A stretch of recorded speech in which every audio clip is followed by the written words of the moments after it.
akwanasa. that we have sinned, that you cannot forgive us Tender our apology with trespasses, akwanasa to bo with them enable what us if to we fulfill your before own what word, we which was spoken thousands of years ago, that instead of what you somebody promised name not to come to something pass, without that heaven minding and the earth will cease to consequences. exist.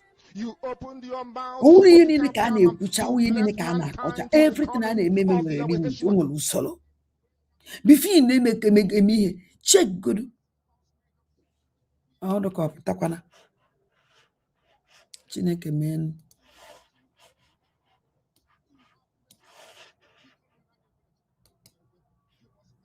Voice ya na-apụtakwa again. Na network, and don't really hear them actually at least or conclude this program. Before you name this thing, check good. Can you find no money? Check good. Can you for Batobia? All right. Please let me know if my voice is back once again. Let me know before we proceed. Let me know if my voice is back once again. Very, very important. It's quite unfortunate. It's quite unfortunate what we see on the, of course, this very network, or should I say internet. I don't understand. So before we proceed, I want to make something very, very clear. A man called and said that this is not the first time that very man is appearing on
As long as we come on air every evening, the whole world must listen. As long as we preach this very gospel, Chukwu Di Ya must be with us. Therefore, without any further hesitation, we must proceed to offer every prayer to Chukwu Di Ya who resided in heaven. Therefore, as we always commence, not from today, but from of old, our Father who art in heaven, this thing. That your name may be hallowed by men, that we may bow at the mention of thee, that we may offer every glory unto thee, that we may offer you every adoration and adulation, because there is none like thee. You fight our battles for us. Every blessed day you demonstrate through your kindness and your everlasting mercy that you are our Lord, our God, and our Creator. This evening we offer these your children unto thee. All over this very planet that you created, they are listening across the entire 24 time zones on this very planet where they inhabit. They are listening to your gospel this very evening, this gospel of redemption, a gospel of hope, a gospel of restoration, a gospel of renewal, this very gospel of freedom, this very gospel of emancipation as only you ordained. This very gospel €80 that mankind may be set free from the eternal damnation of the creation of the British. Then my goodness me, I want to remain in the spirit because we must worship heaven. We answer your name, O Lord of hosts. Everything about us is designed to offer glory unto thee. We have atoned for our sins last year. This very year we have not only atoned for our sins, we have spilled, we have shed blood, they have shed our blood. We have Let our Nke a sacrifice be made obere unto nkwa ụmụ thee, ya even on the 30th of obere August, nkwa ụmụ as ya we are being failed by the 23 ruo bullets of the 2017 enemy, by ihe the anyị bụ workers of iniquity and of darkness. We remain very strong today to beckon upon ebe m you, nwere to ask you plaza for your mercy and for your pụọ grace, n'ili to nweta plaza ensure that your kingdom iri is na ihe ego ya restored ebe ahụ upon the ha face of the ekenekwa earth, ọrụ that you can bring your healing ya hand to adịbakwara ha bear ọrụ upon the life of those of them that you na ọnwụ na created nwa onye for nwe one singular 23 unu purpose, wee and nwụọ that nwa purpose ya alone, which is to worship you in truth and adịsị in every honesty. na Is there ndị any a way that na-akpa we ma have erred? Is there any way that our ancestors may have sinned? We ama m confess ikuku before na a aka ya echi ya azụ congregation because of the whole of humanity to ask you, O ọrụ Lord kwuwe of hosts, ọgwụgwọ ya to ike have mercy upon us. You must have mercy upon us. We have suffered maka ya enough. ka na-eche We because have oje been mere hot life subjugated enough. We have been tortured anya enough. na-echi ya We have been imprisoned enough. We so did not do these people anything. Our only crime is to answer your name. Our only crime is to be born your children. Our only crime is to excel at everything that we place our hands into. egosigo m Our unu only crime ihe is a to sendiri exhibit m your today glory and your a blessing, sendiri chi which ha na aka ha manifestedly is upon our lives every blessed day. ụmụnne m That is ama na why ihe they dị want to n'ụwa kill ahụ us. That is why ya nọ the na anị ya na British ntị na want to join those ahụrụ of m them n'anya who don't kwele know you, to mana destroy your creation and your wee inheritance. kwukwa na You amara will not Chukwu dị allow ebube shame to befall your name. You will not ebe allow the emegidere enemies to megide triumph over the lives of your wee children, sendiele m because this you kind of created us thing to exist, to worship, to honor, and to praise you. ọ dị enye m That is joy exactly what we are going to do when this Biafra comes. ọ dị It enye m will joy come in truth and in every was honesty, I still ask because we myself remain every question blessed day. Chukwu abịama kedu ihe binigwe m mee whiter than white so and ka m whiter than tinyere ya snow. ọnụ Oh, ụzọ anyị si mehie Chineke. Is there wee any tụọkwazị way that ikuku we have na sinned that you cannot forgive us our trespasses, ọnụ to enable us to fulfill your own word, which was ọ dị m spoken surprise thousands of years ago, ana m that arịọ instead of Chineke ya what you biko ya promised duwe m not to come to pass, that heaven and earth will cease ana to m arịọ exist. Chukwu You opened your mouth, Chukwokikabiama, to bless mankind to the coming of Yahweh Yeshua, who came here and said, let your kingdom come on earth as it is in heaven.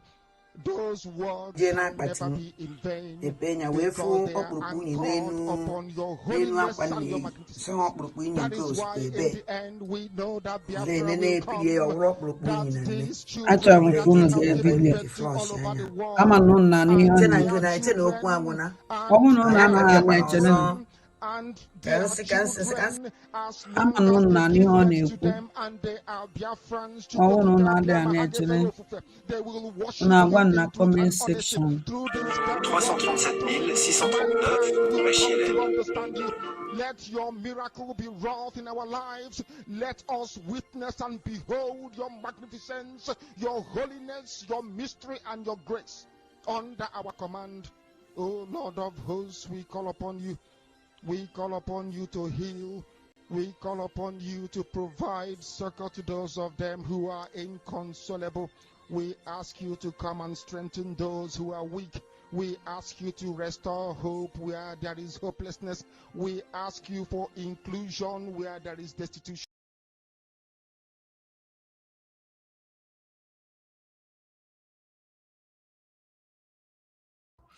ụmụnne m unu ama ife menụ dịsa ihe a mma hapụ ya echi niile karịa ịkpọ ọnya ka m kọwara unu ife mma akọwara unu na ya bikos ikuku na I don't know ka ọ ya ọnwụ na o nwere ndị nọ saịdị nke m chọrọ ikwu okwu bikos of ihe program ikuku na melụ ọ dị very very important unu akpọ na fon ọmma esendikwa link ndị chọrọ oke ọdụ ka ochi ha go cherenụ biko n'ọdụ ka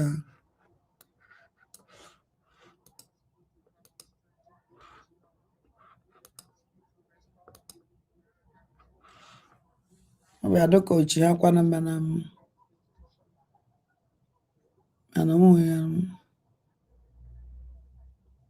onwe ya ndị mmadụ na-eche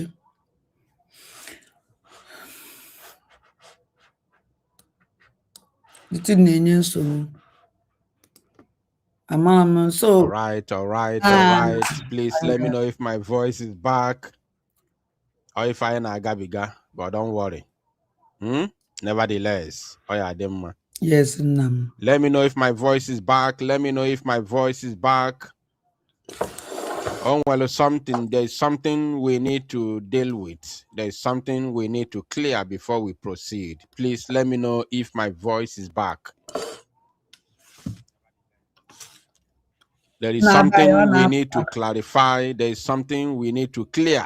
Let me know if my voice is back and clear. I have refreshed my system several times, but I believe this time around it will come good. So before we continue with callers, there's a man who spoke lastly before the first time I refreshed my system. I was actually responding to the man, but unfortunately my voice was not coming out because I didn't know that my system needed, that my voice was no longer coming out because of network issues, or should I say technical issues, So the man was saying that this is not the first time that this man, Papa Obatobi, Mr. Keo, was coming out on social media. And then he talked about the protest ground. He came out. He appeared on social media during the protest, both the first one and the second one. He also appeared on the protest during the declaration, or should I say, the Finland, convention. So, but before that, I already said during my analysis, that this is not a protest ground. I said it before during my analysis that this is not a protest ground.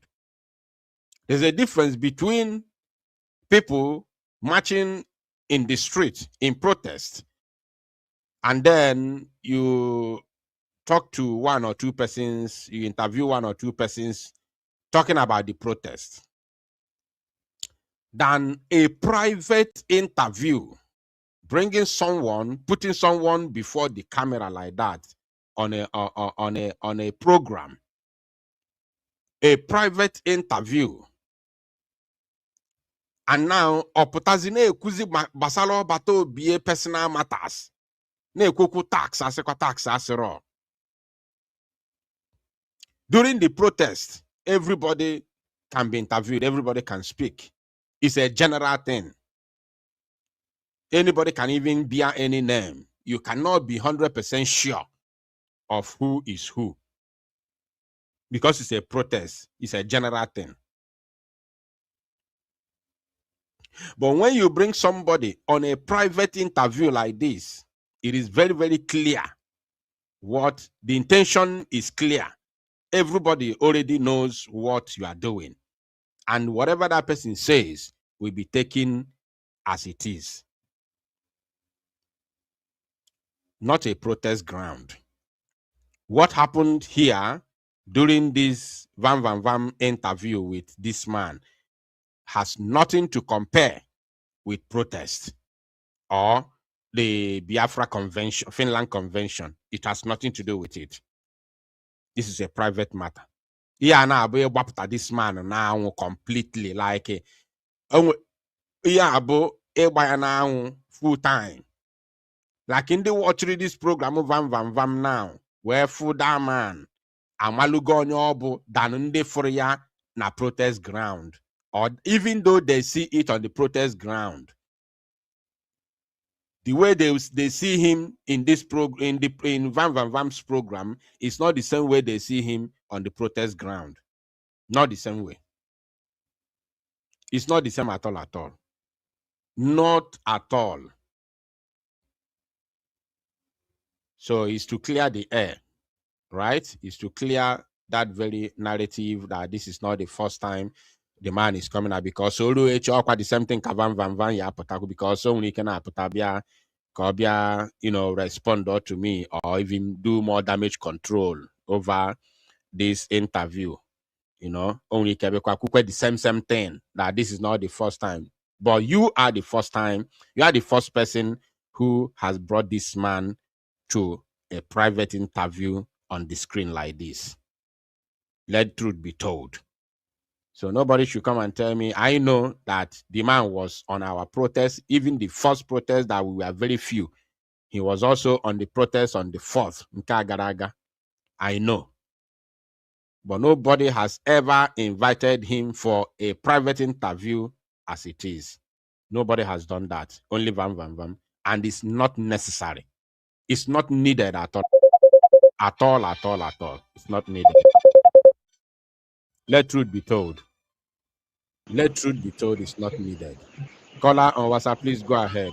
We have a few more minutes. My brother, good evening. Good evening, you are welcome. Yo, I'm making a quite no men a little homobiafla. So ask him something maka this program, because I watching this program from the beginning to the end.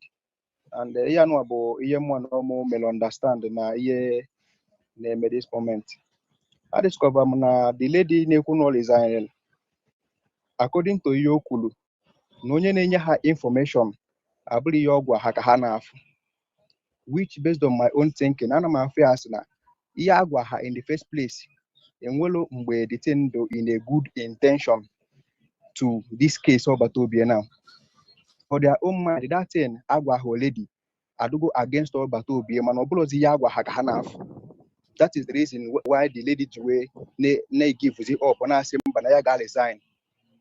So hold on before you proceed. Let me correct a notion there. I have said this thing before during my analysis. The problem here is this. And well, people gathered and decide the narrative that they want to push out there. People gathered, very, very few number cabals gathered and decide the narrative that they want to push. Not all the executives, because the woman in question was part of the executives under CRC.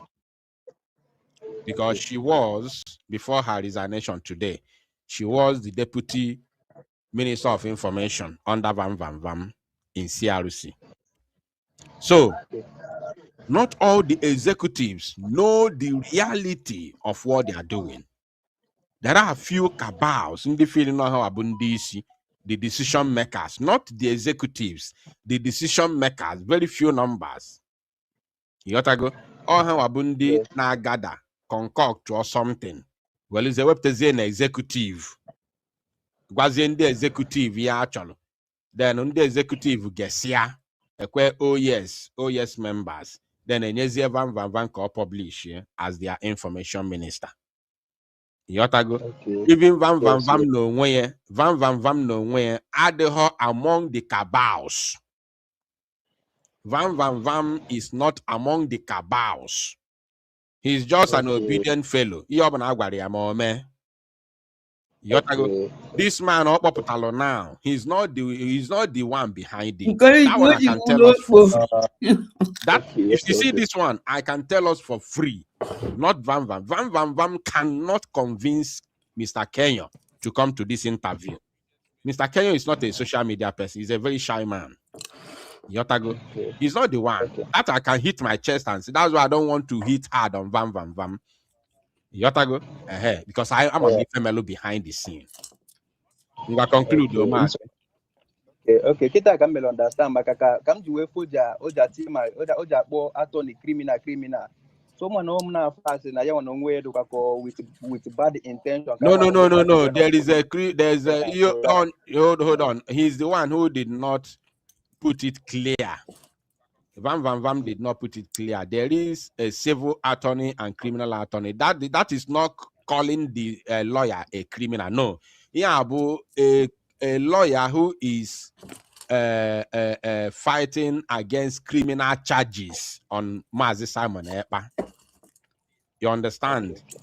Is Okay. a fight the civil defense lawyer and the criminal attorney on Ekubo. This criminal charges like terrorism charges against Obato Obie. The lawyer now fight here is one that they refer as criminal attorney. Then the other one now fight civil charges like this Olosoto thing, this tax matters. On Kakana or civil attorney. Yotago. So he's the one. The very, very strong. Like Oku Sirike. One of the hardest thing to do is to speak to public. Yotago. Obu everybody motivates it. Everybody. Even the layman will understand what you are saying. Not everybody have that gift. It's a gift. Oh, no, again at school. That's why you have public relations officers and agree na akwụkwọ. Nwekwe ndị na-enweta na gift. Yotago. So Ganiru. So I am going to understand. Get clear because so get clear everything. So thank you. Dalo. Thank you. Dalo rinne. Thank you. Chukwu gozie. Dalo mazi. All right. I think we have to start closing, but then we go many people, which I did not respond to them. There are a lot of people that called me. See how many people, who should I respond to? Back. All right, call on WhatsApp. Please go ahead. Okay, my brother. Then I want Chukwu gozie gị na ihe ị na-eme. Biko na ụmụnne m ihe ị na-ekwu uwe eziokwu vam ga-eme accept that he bring this man out. Vam is my brother. He bring it out for talking about the tax. It's wrong. But let people remove hatred and I don't know what I would call it. So like a woman that came in and said, Vam say he Simon Basshead will go on this. He should. When did this word came out? Is it long time ago? People should remove all this. Maz, your voice is not clear. Can you remove your earphone and speak directly to the mouthpiece of your phone? Okay.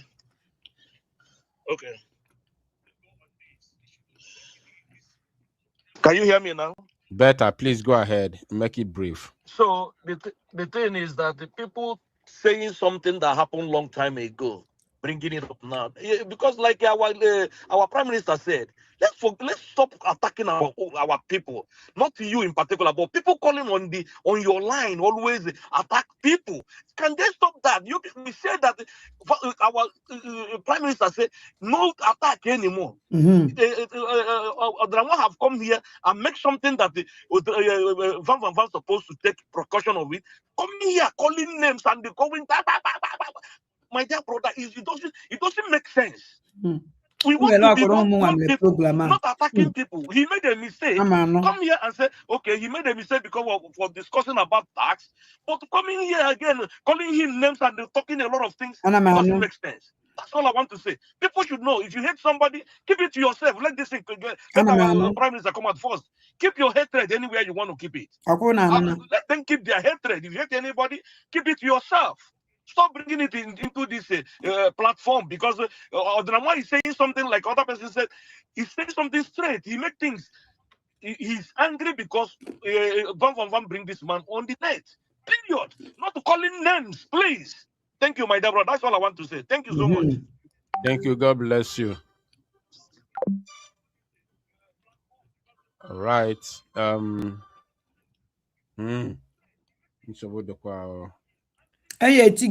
calls are too many, but we will be rounding up very, very shortly.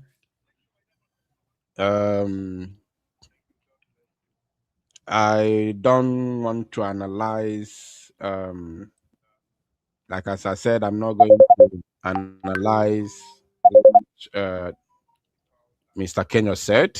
I can't analyze him. I can never analyze him because I know what happened there. I know exactly what happened.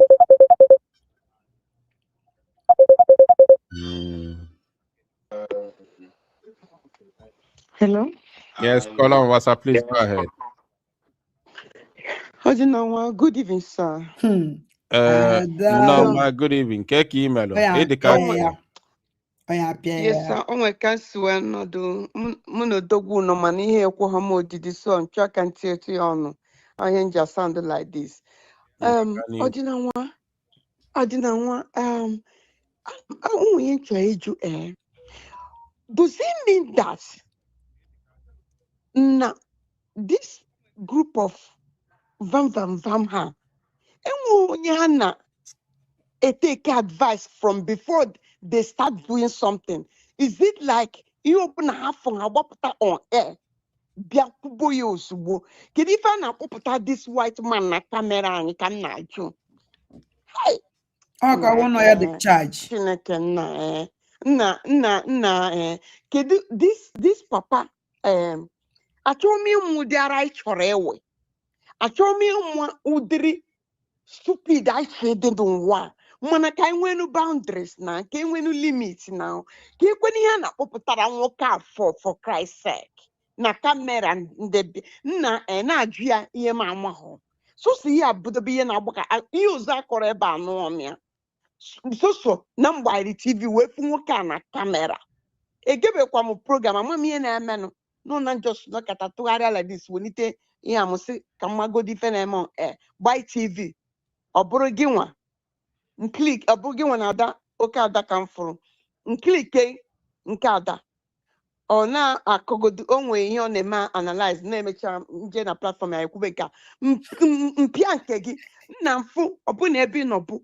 na-agbanyeghị na-etiri papa onye na kamera nna ugbo onye ka Simon kpọpụtagoro anyị nwoke a na platform ya ka ịhụrụ na akpọrọ ya na ihe take advice ọ na nwa biko onye ọzọ kwukwa ike agwụgwọkwa m nne daalụ nsogbu dị aka awụrụ awụ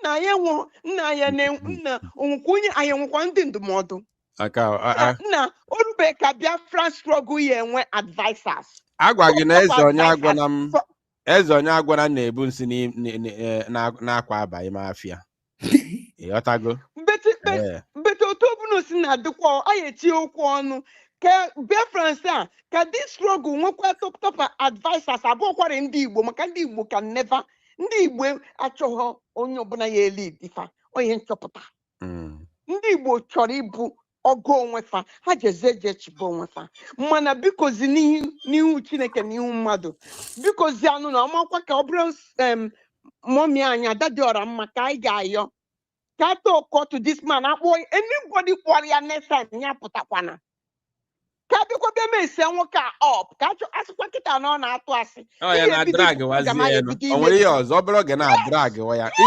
cheki watch ya ndị otu Ngozi watch just from tomorrow ka nkwukwe ya kịta na from tomorrow watch ya ndị otu Ngozi watch ya ha ọmụka ị na-agwa ọhụzi ihe m na-eberụ ọmụka ị na-agwa ama m ihe ya eme nwoke echi na nwanne echi and ọ bụ destruction kịta ka ọ bụ ọkwa ihe a na-eme kịta bụ to demoralize this man because ọ na-anụ English ọ na-anụ English ihe mmesi ọ bụla eji eme tomorrow na nwanne echi ọ nwere ike inweta ya gee ya nna emecha na-ajụ Simon, is this how you guys behave? Is this how you guys behave? Why would you guys do this to me? Simon atakwana na onwe na afọ amụkwụ DJ Di Ya kekwana ụdị ndị dịkwa ihe a bikonu ọdịnanwa kekwana ụdị ndị batara na this struggle bikonu kekwa ụdị ndị dị ya so vam firu nya nwere right at any fucking minute to turn up television buy camera bring anybody she bring ebe a na disrespecting ndị mmadụ nna ịkparịcha onwe ya eje kparịa ndị nọ na be ha ọdịnanwa ka onye ọzọ kwukwa ihere mewukwe nwa ọjọọ na ndị na-ejeri ozi this is out of hand. Daalụ nne watch anụ ndị otu Ngozi echi unless ma ha ga-take precaution based on okwu a kwuru now but I don't think because these people are irredeemable set of ignoramus irredeemable and ignoramus set of people Watch them tomorrow. Watch Yano Fechi. Go on a photo I see where be drag ya this man front and back. I couldn't focus you go say I cannot analyze him personally. Watch is here no tomorrow. Watch only a jano no wherefore. Caller on WhatsApp, please go ahead. 1 minute now. Okay, I will not take much of your time. Now, good evening, sir. Dalo rinne. Yes, and it's very, very, very, very important. First of all, I'm calling from the homeland, and I want to just make my submission very, very brief. Vam, if you're listening to me, of which I know you'll be listening to me, every genuine Biafran is supposed to know what Nigeria is capable of doing, what the zoo is capable of doing, using their agent. They can use those attacking the genuine ones. They can use those that we do not even know. This man now that you brought out to public now, if they decide to look for this man or search for this man or to bribe him or to do this or to do that or whatever Ngozi or Abeze or whoever wants to do, it is you that brought out this leg. Now, on Adema, on Yagwaloku, on Yagwala, or take a correction. The man that called now, saying when they be when I insult them, and nobody is insulting anybody. It's just the way people are feeling. Because I will go so many injuries in this struggle. If any of us that should know the best comes out to be causing us more injury upon the one that we are having, such a person should not be taken lightly.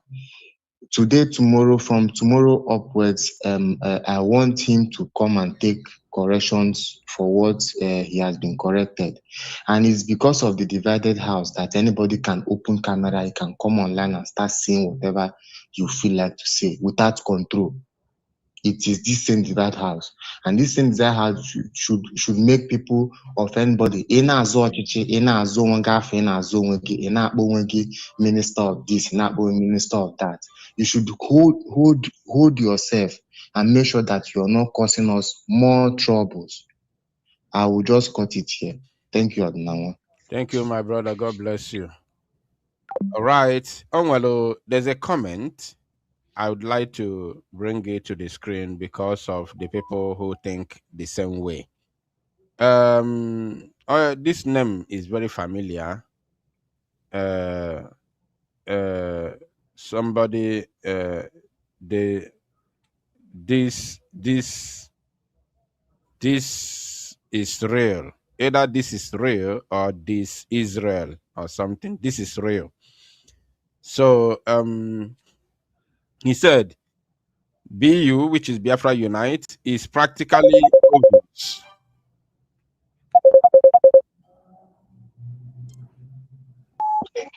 Call on WhatsApp, just say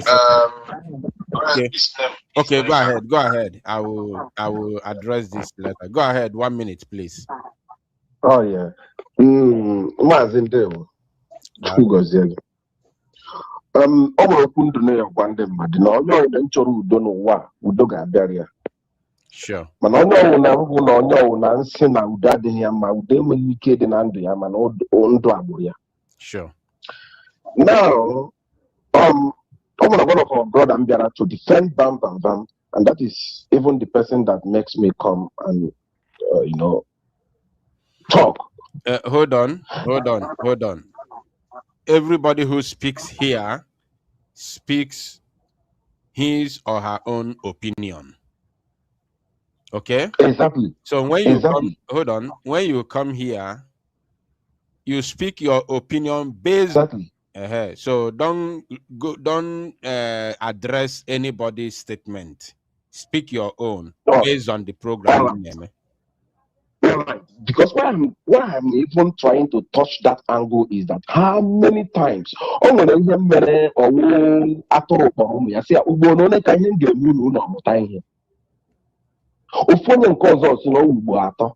onye nke ọzọ si n'ọwụ ugbo abụọ, ofu onye nke ọzọ si n'ọwụ ugbo ofu, onye nke ọzọ si n'ọwụ ihe mere ndị ọzọ ka ọ ga-eji mụta ihe. So all this defending of somebody that is causing more damages on what we are doing is setting us backward. If other people don't want to be free, I want to be free. There is nothing like freedom. We are not people. Let bear it that deep in our mind. We are not free people. Our children we are giving birth to now, our offspring, they are not free. So we will be touching all these mess, all these idiots around us, and this will keep taking us far and it's supposed to take us. Van should take correction. According to him. Did he think about those children he's giving birth to? Let me not talk about him because he's living his own life already. Do he ever think about those children? Where they will be tomorrow? Or would they be in Italy forever? If he wants those his own to be in Italy forever, I don't want mine to remain in a strange land forever. People should be careful. They're causing us harm. Thank you, So my brother, when you're there, meant to stop all this. When you're there, meant to stop all this mess. Sometimes I check around and see people around this, our freedom. People with low mentality, people with no wisdom. People that cannot look and calculate and reason and do plus and minus in a seconds. Our son fight and problem as a man that stood in between women.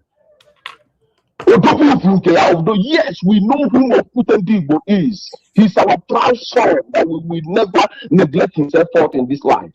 If other people will, I will not. Thank you, Mazi. Thank you. If for those people, he can't even defend some things. Thank you, my brother. No, my brother. Good night. Good night. Good night. Thank you. God bless you. According to the comment, which this my brother said, Biafra Unite is practically obvious that you have made up with Vam, and you want to exonerate him from blames. Let me ask you, since our PM has been coming to court, have you ever seen the civil lawyer in court before? First of all, your first word said it's practically obvious that you have made up with Vam. First of all, since I joined alone at this very struggle, Ebum Vam also join the struggle, mana obuho onyo phone at the struggle. I trying to book an autopilot. So, mana since I joined alone at this very struggle, I have never come out before to castigate or insult Vam. He has done a lot of things against me, said so many wrong things against me, including both in 2020. I think I shouldn't be picking no. I think I will be okay with cause. I think I'll be okay with cause. For now. So in 2021-22, when Nelly was doing her own shenanigans with Edu, Vam Mapota, Tibempu, and Ogan Waka Vam bid. Owela puzie Nelly onwelu nsogbu with. We bruzie dị nsogbu butezie ya ebe anyị nwa n'onwe anyị na especially Maazị Simon Ekpa Njọkụ. So oge ahụ Mazi PM, we used to call him the Biafra spokesperson, you know. So Olapuneli, the problem on well, if on apolomnya privately, go I say one rap this matter in our pursue. Nelly nekwoku you do, but we don't support you do. But the reason why we cannot chase Nelly away is because Nelly was important to what we are doing. And truly, truly, Nelly was at the helm of our affairs. She was very, very important with what we are doing back then. That is the honest truth. In different ways. So I told Vam privately, see, forget this matter you are pursuing. Nelly Nekuro onwe okwu Idu. We are not in Idu. We don't talk about it. We don't deal with Idu. So okwu Idu ọ bụ na ndị mmadụ chọọ iso ya na-ekwu okwu na-akpọ changes our name to Idu ọha nwa ka ọ dịrị, but we are fighting for freedom. And the name shouldn't be a problem for us. What we are fighting for is freedom, not name. Anyị zọta onwe anyị, ọ bụ na ndị Biafra, ndị be anyị si na ha chọọzi Biafra, atụọ vote, enwee referendum, he decide afọ a chọrọ ịza. Yotago. So Vam did not listen to me. He went on to continue to fight Nelly until when he became frustrated because he thought that we are going to join to fight Nelly, especially Mazi Simon and Joko. So we did not join to fight Nelly. He now took the fight to us. He started fighting Mazi Simon Epa. He fought him bitterly. He formed his own group called at that time. Is it this Amo Biara on Azana? Oh, we have a group here that time with somebody change own woman. So one lady own woman with another guy. That guy, my Bobby, perform all their own group that I name if I make the main man and nothing is working. So Ogani Abia clear.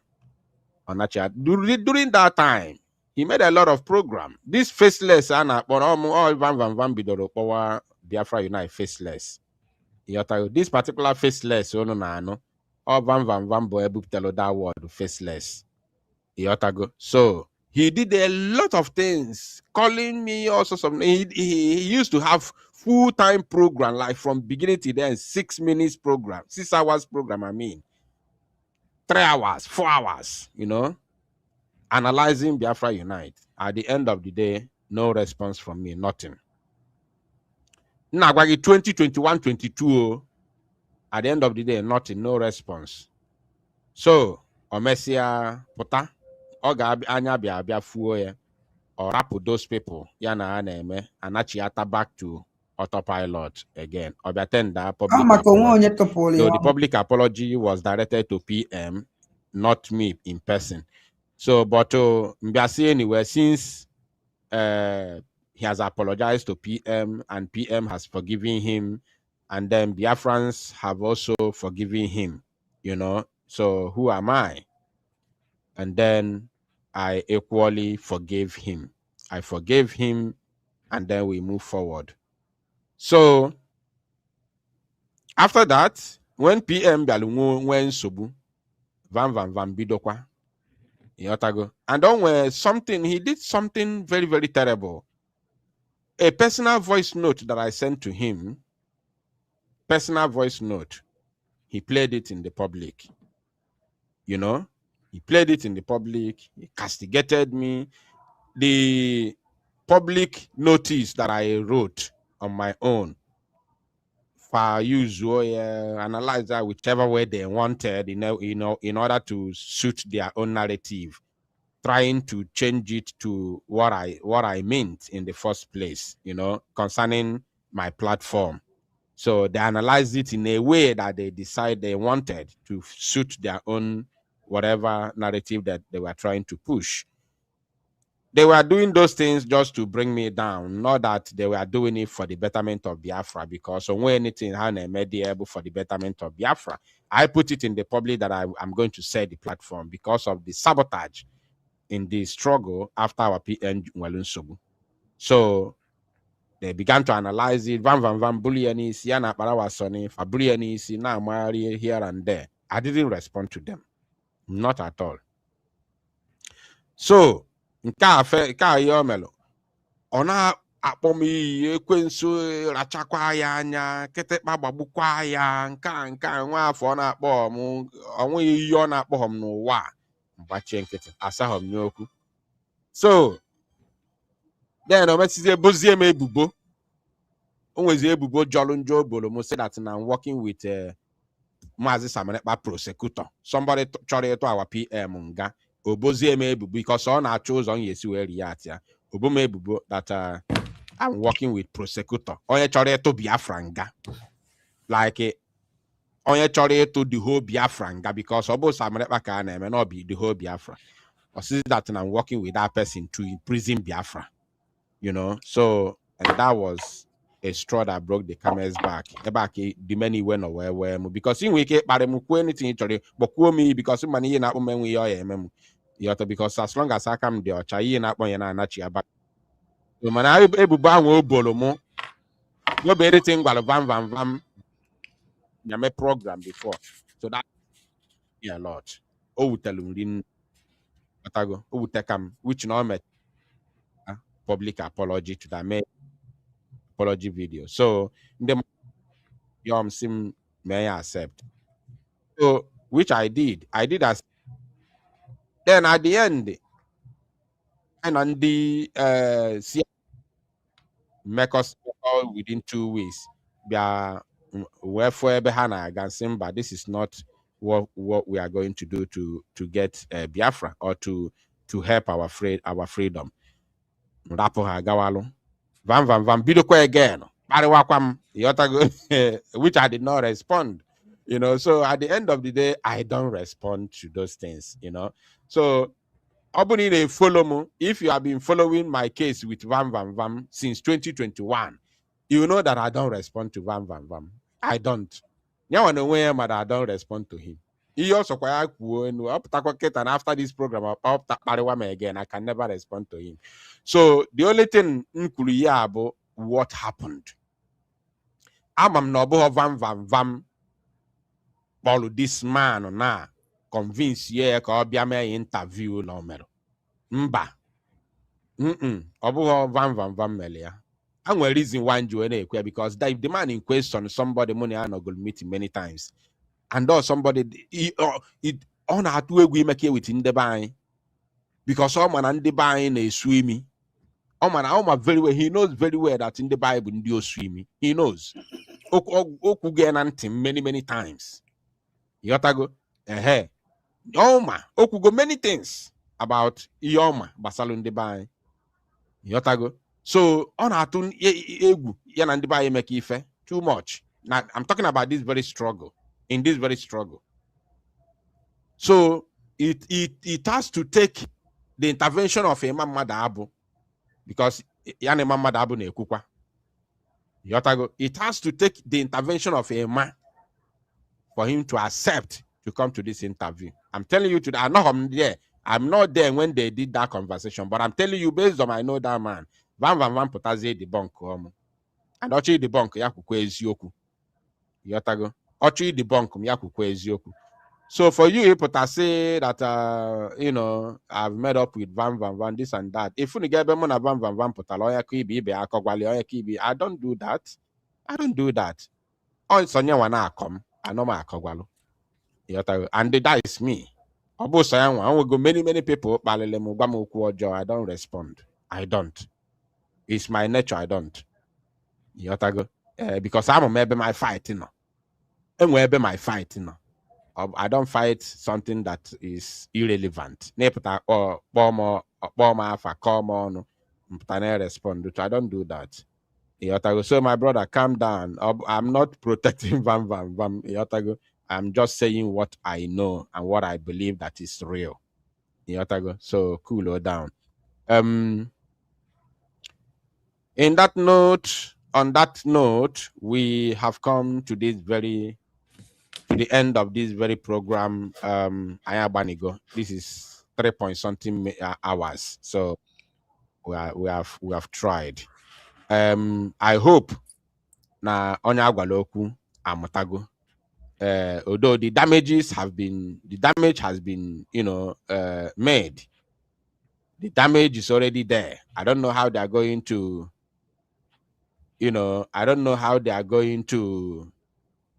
rectify this. No, it's quite unfair. Please, no more call. I'm sitting down for almost 3 hours. I'm tired. The damage has been done. The damage has been done. That they will pick and find a way to rectify. But see everything now, you will no longer a backbone. You have to go. Kita na Nigeria government malugo na yes this man is very, very, according to Vam, now the man is very, very important to Simon Ekpa. So Ekpa see everything now. How will you have a backbone? That's my problem. Thank you, my people. Continue to pray for the victory of our PM, Mazi Simon Ekpa and Joko, and continue to pray for Mazi Nnamdi Kanu's health and continue our men in the hands of Chukwu Di Ya. I thank every one of you from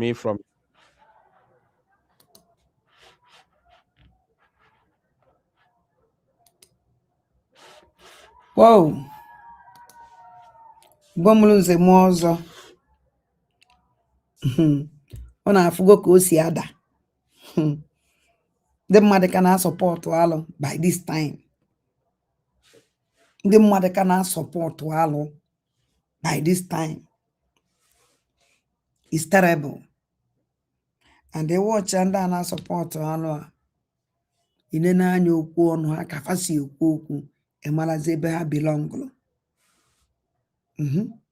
Ine anya ndị na-asọpọtụ alụ a, ine anya ka ha si ekwu okwu emalazi ebe ha belongụrụ. So I'm happy for Nki. Yeah, Nki, I'm happy for you at least. Because when no na luti vam no deputy yeke o I don't shock. So na ejukwala ese. Inekwala anya ofuma.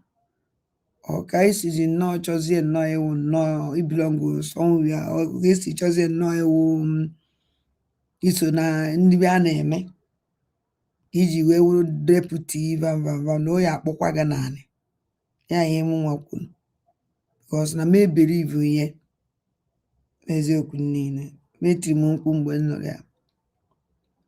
And I thank God for you that na realize go the reality marakwanụ nke wee eziokwu. The only thing nna achọ ime ka ị mara that na advice m nwa ya enye gị nwa agị Nki. Advice m ji enye Nki o Adanne pipe low watch. Ọ gwụsa ihe nwere ike ịgwa gị. Adanne pipe low and watch before you take any decision or one actually take again. Because from ebe a pụta banye ebe a pụta banye ebe a pụta ihe awụ ya atọ na-agba iri. Yes, ọ dụgo too much.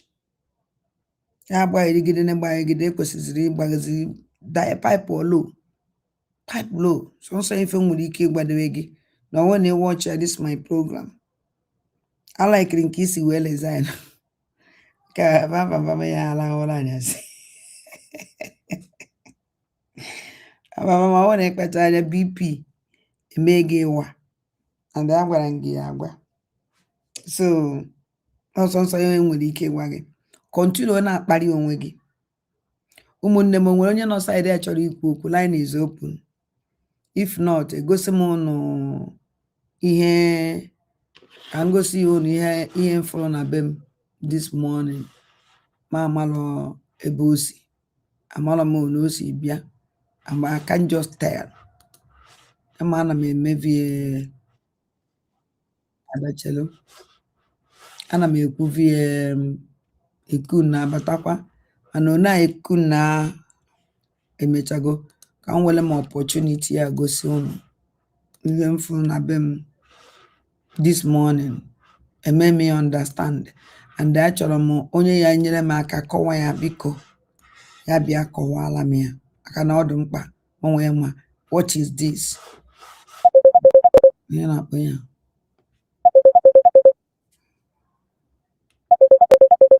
hello Obieze Anna achọrọ m igosi ụmụnne m ihe m fụrụ na be m Anna bayi ụtụtụ ọma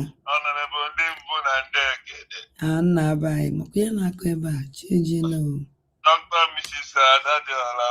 Anna bayi ka wepụ destin ụtụtụ echi ọkụọ na after 2 n'obodo ahụ yeah after 2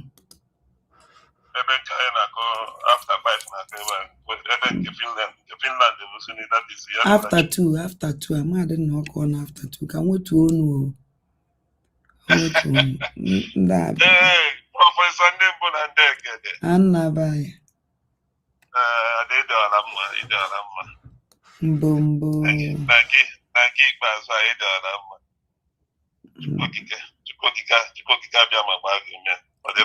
ọ na-agbara m aka ebe ụtụtụ na-ehihie n'abalị nke ahụ eziokwu ndị Igbo tụrụ ilu si n'ebe nwatakịrị na-ebe akwa na-akpa aka nne ya anọghị ya nna ya anọrị ya etu a ka ọ dị etu anyị fụrụ onye ọra na-ebe ugotu fọsịbụ nsọ ụmụ chiwawa si ebiri ime na-ebe che ịma a na-ekwu okwu chiwawa ịma egwuregwu mere ihe akọwara ihe gbasara chiwawa ụfọdụ anaghị aghọta dis chiwawa a na-enwe bekee ka ọ bụ ịghọtara mana chiwawa mere grade by grade chiwawa mere grade by grade that is the grade nke otu Ngozi Orabieze chiwawa nke nkịta ara ndị a na-anọ n'ime ahịa na-ejeri ihe na tọta ebe agwụ ha taa ga-ekpeta ga yagide ga naghị agwọ ya agwọ chiwawa enweghị m apology for them that is it. Ebe mmegidesi na ndị IPOB leadership ka ha mma mana nsogbu dị ịhụ ndị IPOB leadership ndị adasị leadership ndị agha ka ndị otu Ngozi Orabieze mma by far this time around amasị mmiri nke o nyere ha this time ha ṅụziri ara na-akpasị ha mana enweghị ihe mebiri na wide ehia ka anyị si agwa ha na wide ehia ha bịara Finland abịa sị gị na Simon ịkpapụtagodi sef na ọ ga-abịa na round table ya na Ngozi ọbịa sit here and discuss yes no their madam when you decide not Simon na Finland na court onye kwuru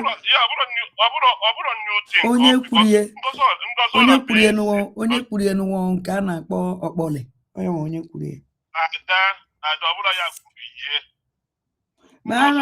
mụnwa na-agwa gị sị gị Ngozi Orabieze ka ngwa gị isi edochi were bido Ngozi Orabieze bụ ụzọ okwu ya wucheta ya na-eme enwere m idea mana agwara gị sị gị na court ka m na-agwa gị ọka mma ya akọwa ya ọfụma because enwere our people ha anaghị abịa na this platform before ịghọtara mana kịta ọdịwago ha ka ọ na-afụ eziokwu small ịghọtara so dị ihe a na-adị mma akọwakwa ya ọfụma Ngozi Orabieze ya bụ ụzọ okwu ya mgbe ya na-eme na-agwa ya sị ya na ọ bụrụ na ọgbata obi epụta kwuwe ka abịa togeda dị ya na-eme si ya na nweghị ka ịbịa togeda wụta ọ dịsị ụmụ chiwawa sa juru ebiriwe Ngozi Orabieze si ya mmụọ akpanụ nkọ then mechasị leta si Ngozi tweet sie na Twitter page ihe na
Yes. Yeah, that will put this at Hawk, I will imagine any don't forget. And we don't forgive you. I never forgive.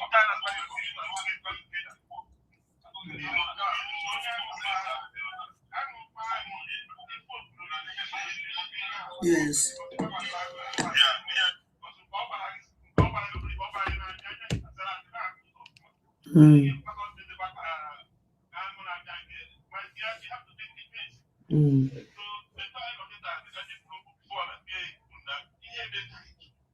Yes.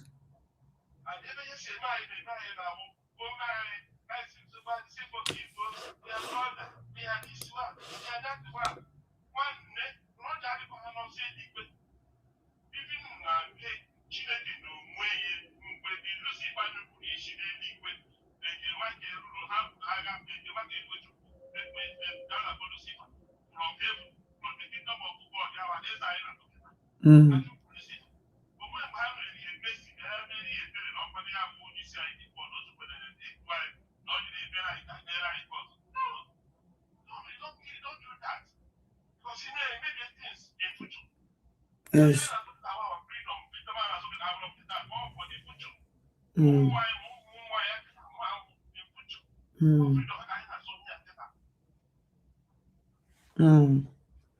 Yes. So I don't know, I want to get my unit. But Yeah, I want to put that. I want to put that. I want to get my unit in with time because my this is saboteur or sabotage or sabotaging. Come along is because the men are here and rise. Our people can you go to hear this is sabo and not because I probably have kind of sabo have kind of saboteur, sabotaging. I go to you because then we can more and we can in one or the other. No, we can sabotage this our freedom in one or the other. Because no change on the no change, but mother for in your game, he was sitting there with the progress na here he all part of sabotaging. The sabotaging albums also when the Nigeria go singing again maybe say here it doesn't work like that. And then Nigeria put you can't go just for 1 year by go make the thing. You can't put up any member here. At one meeting, any you can get a opportunity meeting. No, I have a meeting. All of them part of the sabotaging. So I'm like, what is sabotage? Your corner, your big, but with additional level. I acquire your form. I'm not going to say whenever I participate in this sabotage. They can't. So I just say that this is the main issue and it start up as the interview. After my watching that interview of her life.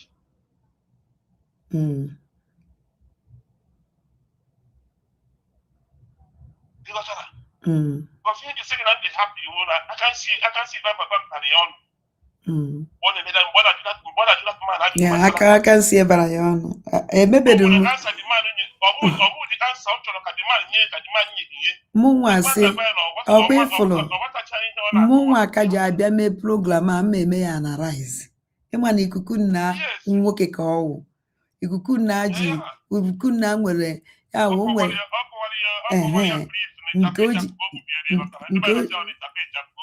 Nke oji wuru nwoke. Hence na ọpụta eje megbubu ịchafụ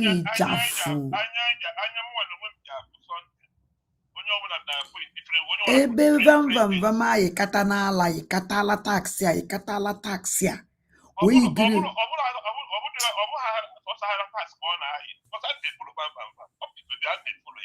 I watch his programs because all I remember, you know, I got to get up to the other time. Bob, Chomo Goma and Bryce Goma had 3 minutes. Baba had those down and think that they also. Then I happened in here, diplomatic because kwesịrị na fight for ọbata obi esise fight for defense ịghọtara mgbe ọ pụtazi ihe ọ na-ekwuzi igwe gidigbam igwe ka ya bụrụ ihe n'isi o nwere that last week ọ ka mere analyze this thing because ọ ka mere analyze na ihe nitere kịta ụlọ diploma na ọ dịkwa good o kwubere n'ọnụ na ọ dịkwa good ịgakwa ị na-emekwe that diplomatic mana the main thing ekwesịrị focus right now bụ defense ihe kwesịrị defense ka esi eburu na defense a na-egbuchi ndị be ahịa everyday na-egbu ma n'Enugu na-egbu ma n'efriwe mana ọsịghị to ụgwọ everywhere nke aka mere last week onye ọrụ dịba onwe onye riri nye abalị esebe defense that defense ego a na-atụ ma nke ahụ adị ụlọ owu na-azụrụ so o jere London eme fundraising ya I don't understand that is all the confused. Then you don't have to say that defense you don't say I tax. That's almost one of today with tax over him again. That's how I come here to my people. Tax it doesn't work like that. That's how criminal offense. That's a civil offense. The time they go here at that because when they came to Ghana go blog New York State. That's it. Donald J. Trump, we are President America. That boy and I go case between New York State of America and Donald J. Trump. That boy and I go that you may go for that case here. Donald Trump we are President America. Nda odono ndo ji n'ụgwọ nọ ụgwọ dala ụda. New York, I'm Donald Trump being at 4 count charges. At the 4 count, how many you been there? New York, I see all the whole property in New York. This is they know the same arrangement. They don't see how New York will go to New York. New York when you time, so time. I rep property in auction. Will they go? Obvious na finalize or on after 2. So I'm obviously today I will say tax. Which the popular okay mad na here when he about Sarian. When he was this man, opposite have this man. And this test can be on, this can be on. Why are you bringing this Godfather outside this time to interview him? That's not about a lawyer call. This man on the defend ejele for ka anọrọ wute ọbata obie ejelu ebe ahụ eji efe cost ive anyị ji bịaba hafụ ihe ọzọ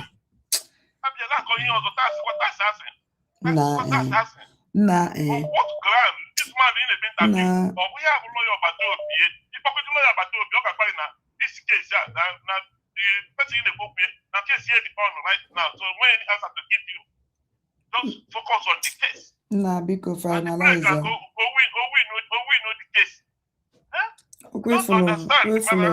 We follow. Obviously, finalizer on now. Finalize. Me here get me why you bam. Or taraku box is here the other. Because some time when I got China, what you go too much. I need to read your question. Yani mama they need to come and answer us. Also, it was very mama that we had here. We will not forgive him. The other day. That man is very, very wicked. The man mother, I feel the money to wicked that man. What we have school would nonsense on it. School on our school. But we are watching him. Nah, finally. So my sister can help with the secret.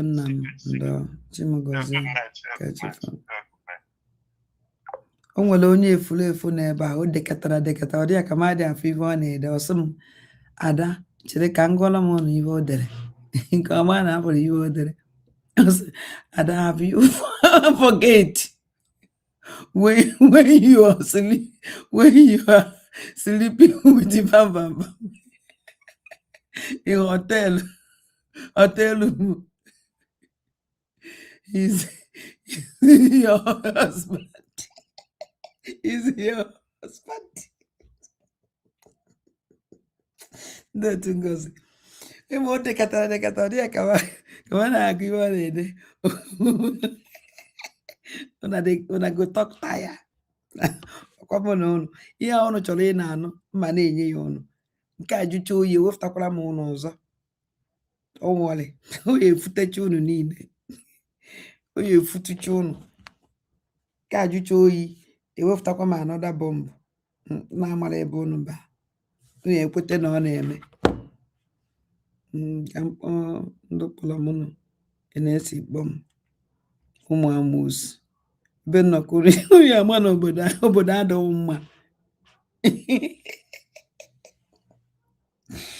Hey, Chimebukwem. Gini osana gini me. Okay. Ellen. Ụmụnne m biko onye kpọ ya bee nkenke na ndị ele ya daa na ọ wụrụ mmadụ na-abọ ịtọ. Mba ibe na-akụ yes 135 na Finland.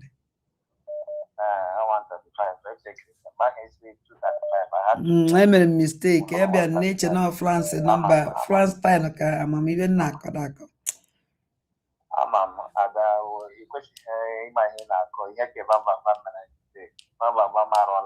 Oh la. O mere mpụ.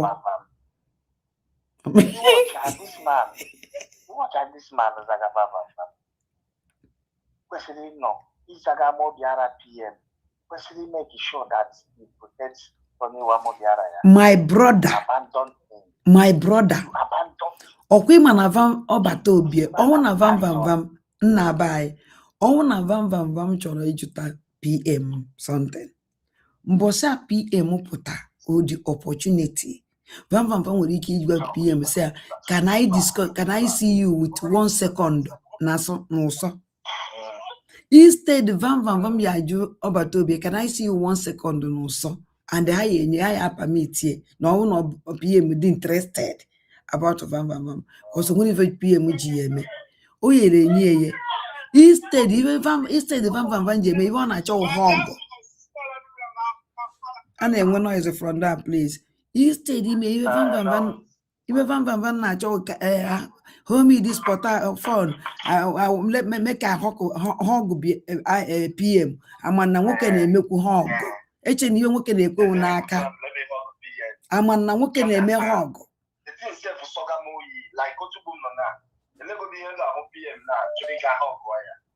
ama na nwoke na-eme hug eche na ụmụ nwaanyị ka a na hug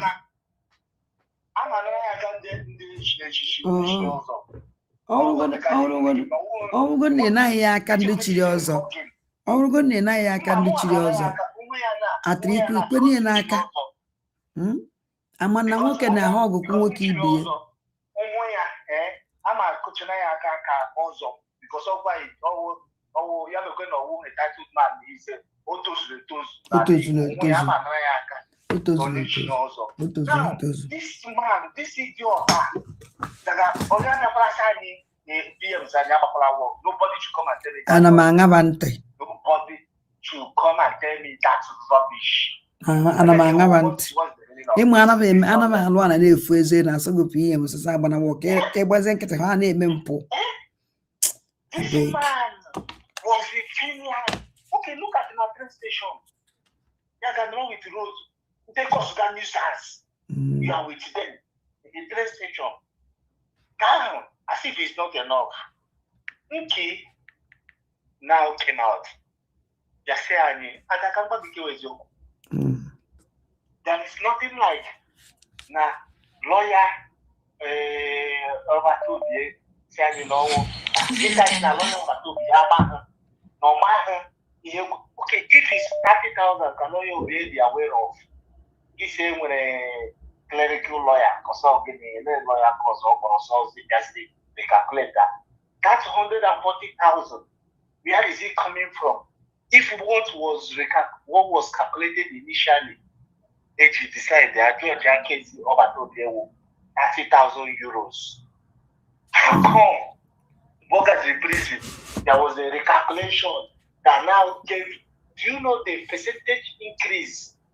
I came in mathematics. Even in corner prison, or yeah, na account to see. I have stop here. Do you know here the percentage increase from 30,000 to 140,000? It's not realistic. It's not possible that in the first instance, I calculated 30,000, only for them to come and do a recalculation, what they call an MR, a mandatory reconsideration. Oh, mandatory reconsideration, you don't really change an amount. So, on got 30,000 before, then we can there's a MR, mandatory reconsideration. Either it reduces the amount or it increases it, but not to the tune of from 30,000 to 140,000. It's practically impossible. Except when other taxes, maybe property tax, and other taxes, which but it's all revenue shift from YouTube. They doubling because YouTube, this revenue goes to doubling in the island. And that has to go 30,000. Oh, we know. They will say, OTG, link any other thing. Ogaha to them before give me the tax of 140,000 euro. Do you know how much you made? The money you made, you got for tax 140,000. It may run in millions of euros. And then you have these people are not analyzed too much. Do you know that these people, they're regarded for people anymore? I don't know because Ibaleala, Amabiafra, Ibaleala, please, hands up, please, just. Amakwame na so I don't know who hands up on a rogolo. On all in a yellow alaga. And I say hands up. Because I go here with the bank. The last time I go here for all group nke now. You know say hands up go just no na rogolo. Yeah, hands up because of who we go can understand. Onye achọrọ ka scam mo. Onye achọrọ ka scam ya. Atromego for barrister. That barrister say, oh, ego for barrister. That's money. Now, these people from nowhere, and they're making. You have to now look at the problem of analyze now. A problem this man, they're not social media. Na finalize obiko be nke biko.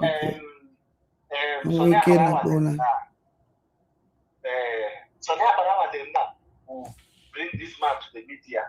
I can make a best wife of Batopia. I can make a catch. In fact, this man, he have a family. Oh no, I'm on your Baba. I was saying, Baba, they were also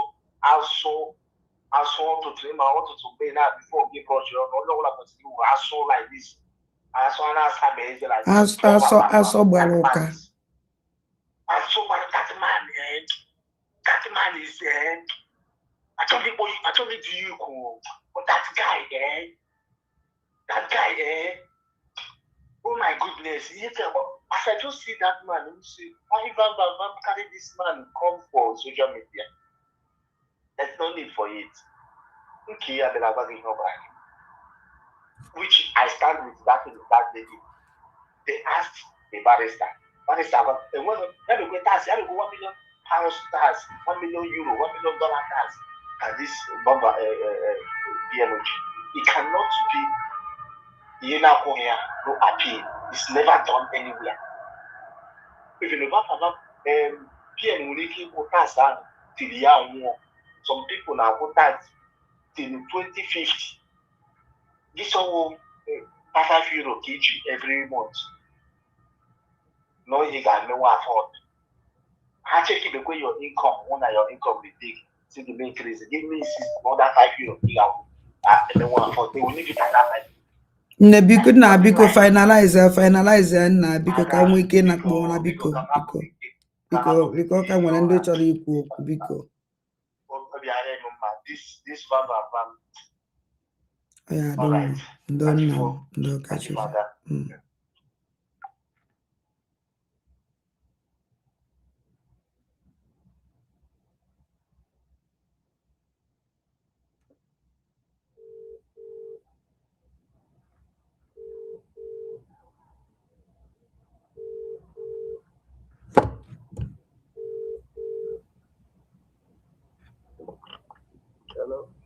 Hello, nna. Ụtụtụ ọma. Ụtụtụ ọma ada mmiri. Nna m ndewo. Biko bee ya nkenke biko. Anyị edewere Okwu Chineke adịghị na n'ụka mgbede awụrọ na ife ụlọ pụwa ije a masta onwe ya bikos amaghị m onye ọ mastara nke o ji ahụ prọfet si na pamпам the most trusted. He keep remembering him that he is the most trusted because he already knows the errand they are sending him there to. Magburu ije ya ihe ọ bịara Finland ime. So it's a journey anyway, but Van should choose a good journey for the sake of his children. That is my own to him. Ada elakpu ịrahụ ụra ihe ọwụ na-esi ebusara na begi na France.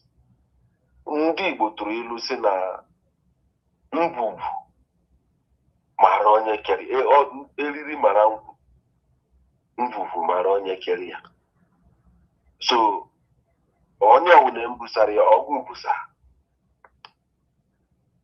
ọwụrụ gị busara ịjụ ụmụ gị ọwụrụ ụmụ gị ọwọdụ na ọwakwa na be na France o.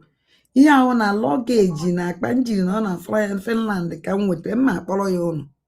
How this morning no. How this woman inside my nji wee bịa Finland ka ị na-attend n'ime. Onye ka m chọrọ ịkpọ mkpọ ka ị n'ife nkọwara da place.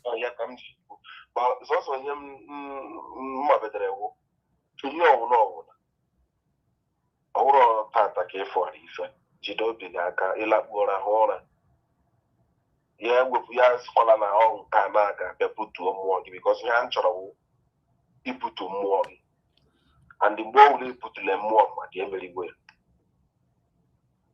mgbe ọwụla mmadụ ọwụwụ na France na-ekwuwara aka gị ọtọ ihe ụjọọ dịkwa n'ụwa ihe ụjọọ dịkwa ọ nwekwara ka ihe ị ga-ejekwuru ịhụ na ihe ụjọọ dị n'ụwa mana ihe ụjọọ wụ na m bịara n'ụzọ mmadụ ekwekwala ka o buturu mmụọ gị otu ọ na iji na-arahụ ụra gị n'abalị lakpuo rahụ ụra ọgwụ busa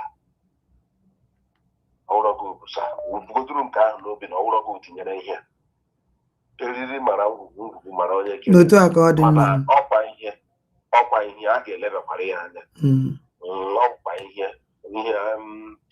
ihe ndara n'ụwa agbawe ya agwa ọzọ. Emesịa ka mkpọ ngosi ya emechaa ka mkpọ ya kịta ka ngosi ya ụnụ ma akpọ ya na-emesịa ngwa finalize akpọ nna m biko finalize ya ndo nna m ndo kachifu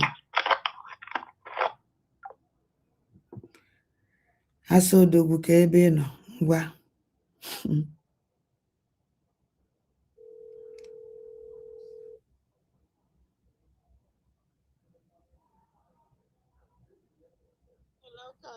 nne m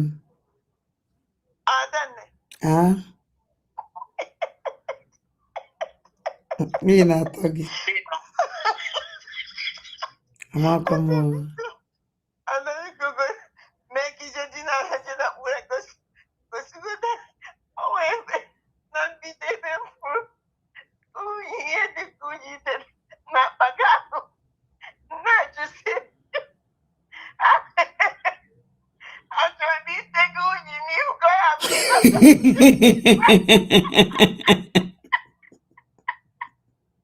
jiwa ngozi na ndị otu ya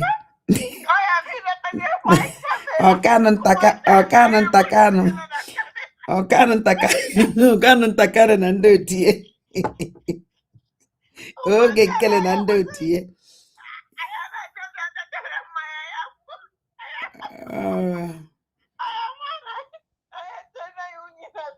ihe telebechibi unyi na Finland is back to sender.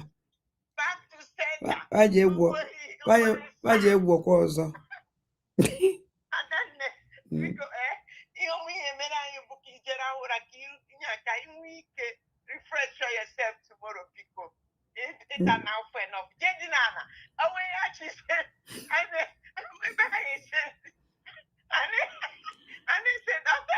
achọrọ m ịkpọrọ ụnụ datin, achọrọ m ịkpọ ya ka ụnụ fụ ihe mere m.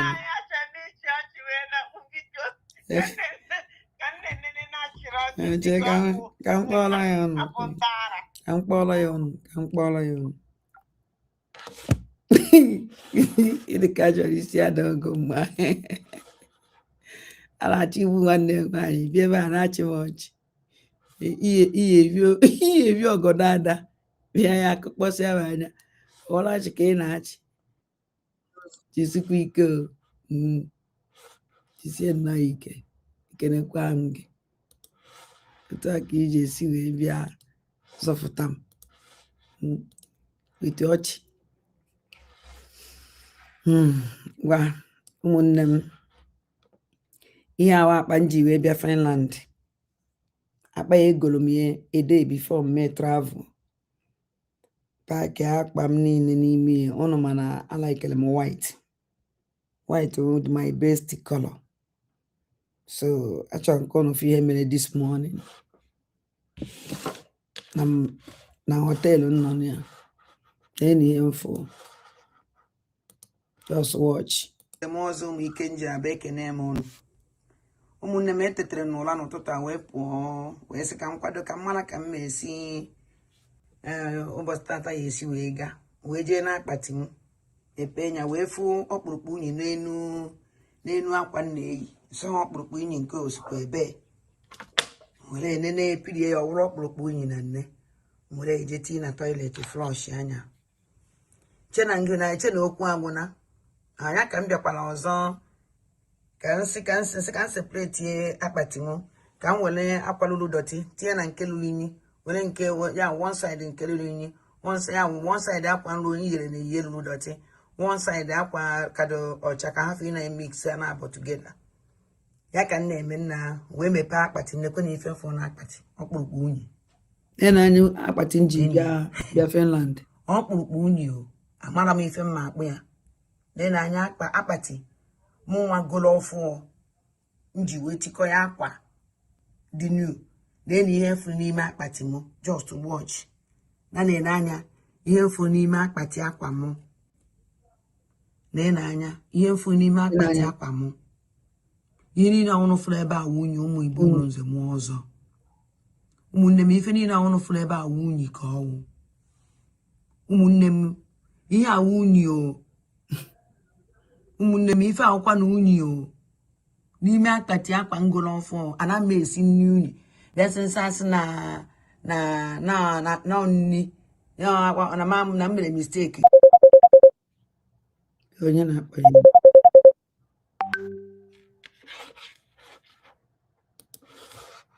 ya unyi baa n'ime akpati cheenu ka mkpọcha na distance chere ka mkpọsi anya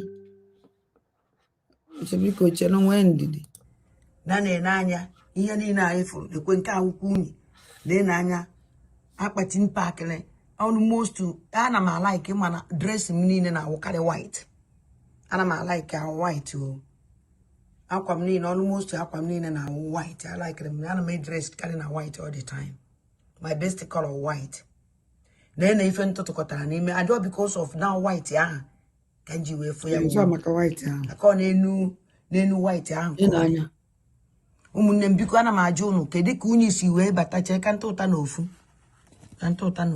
na-enye apịrị eme ọkwụ n'ofuru ya no complete unyi ka nje kwụọ aka m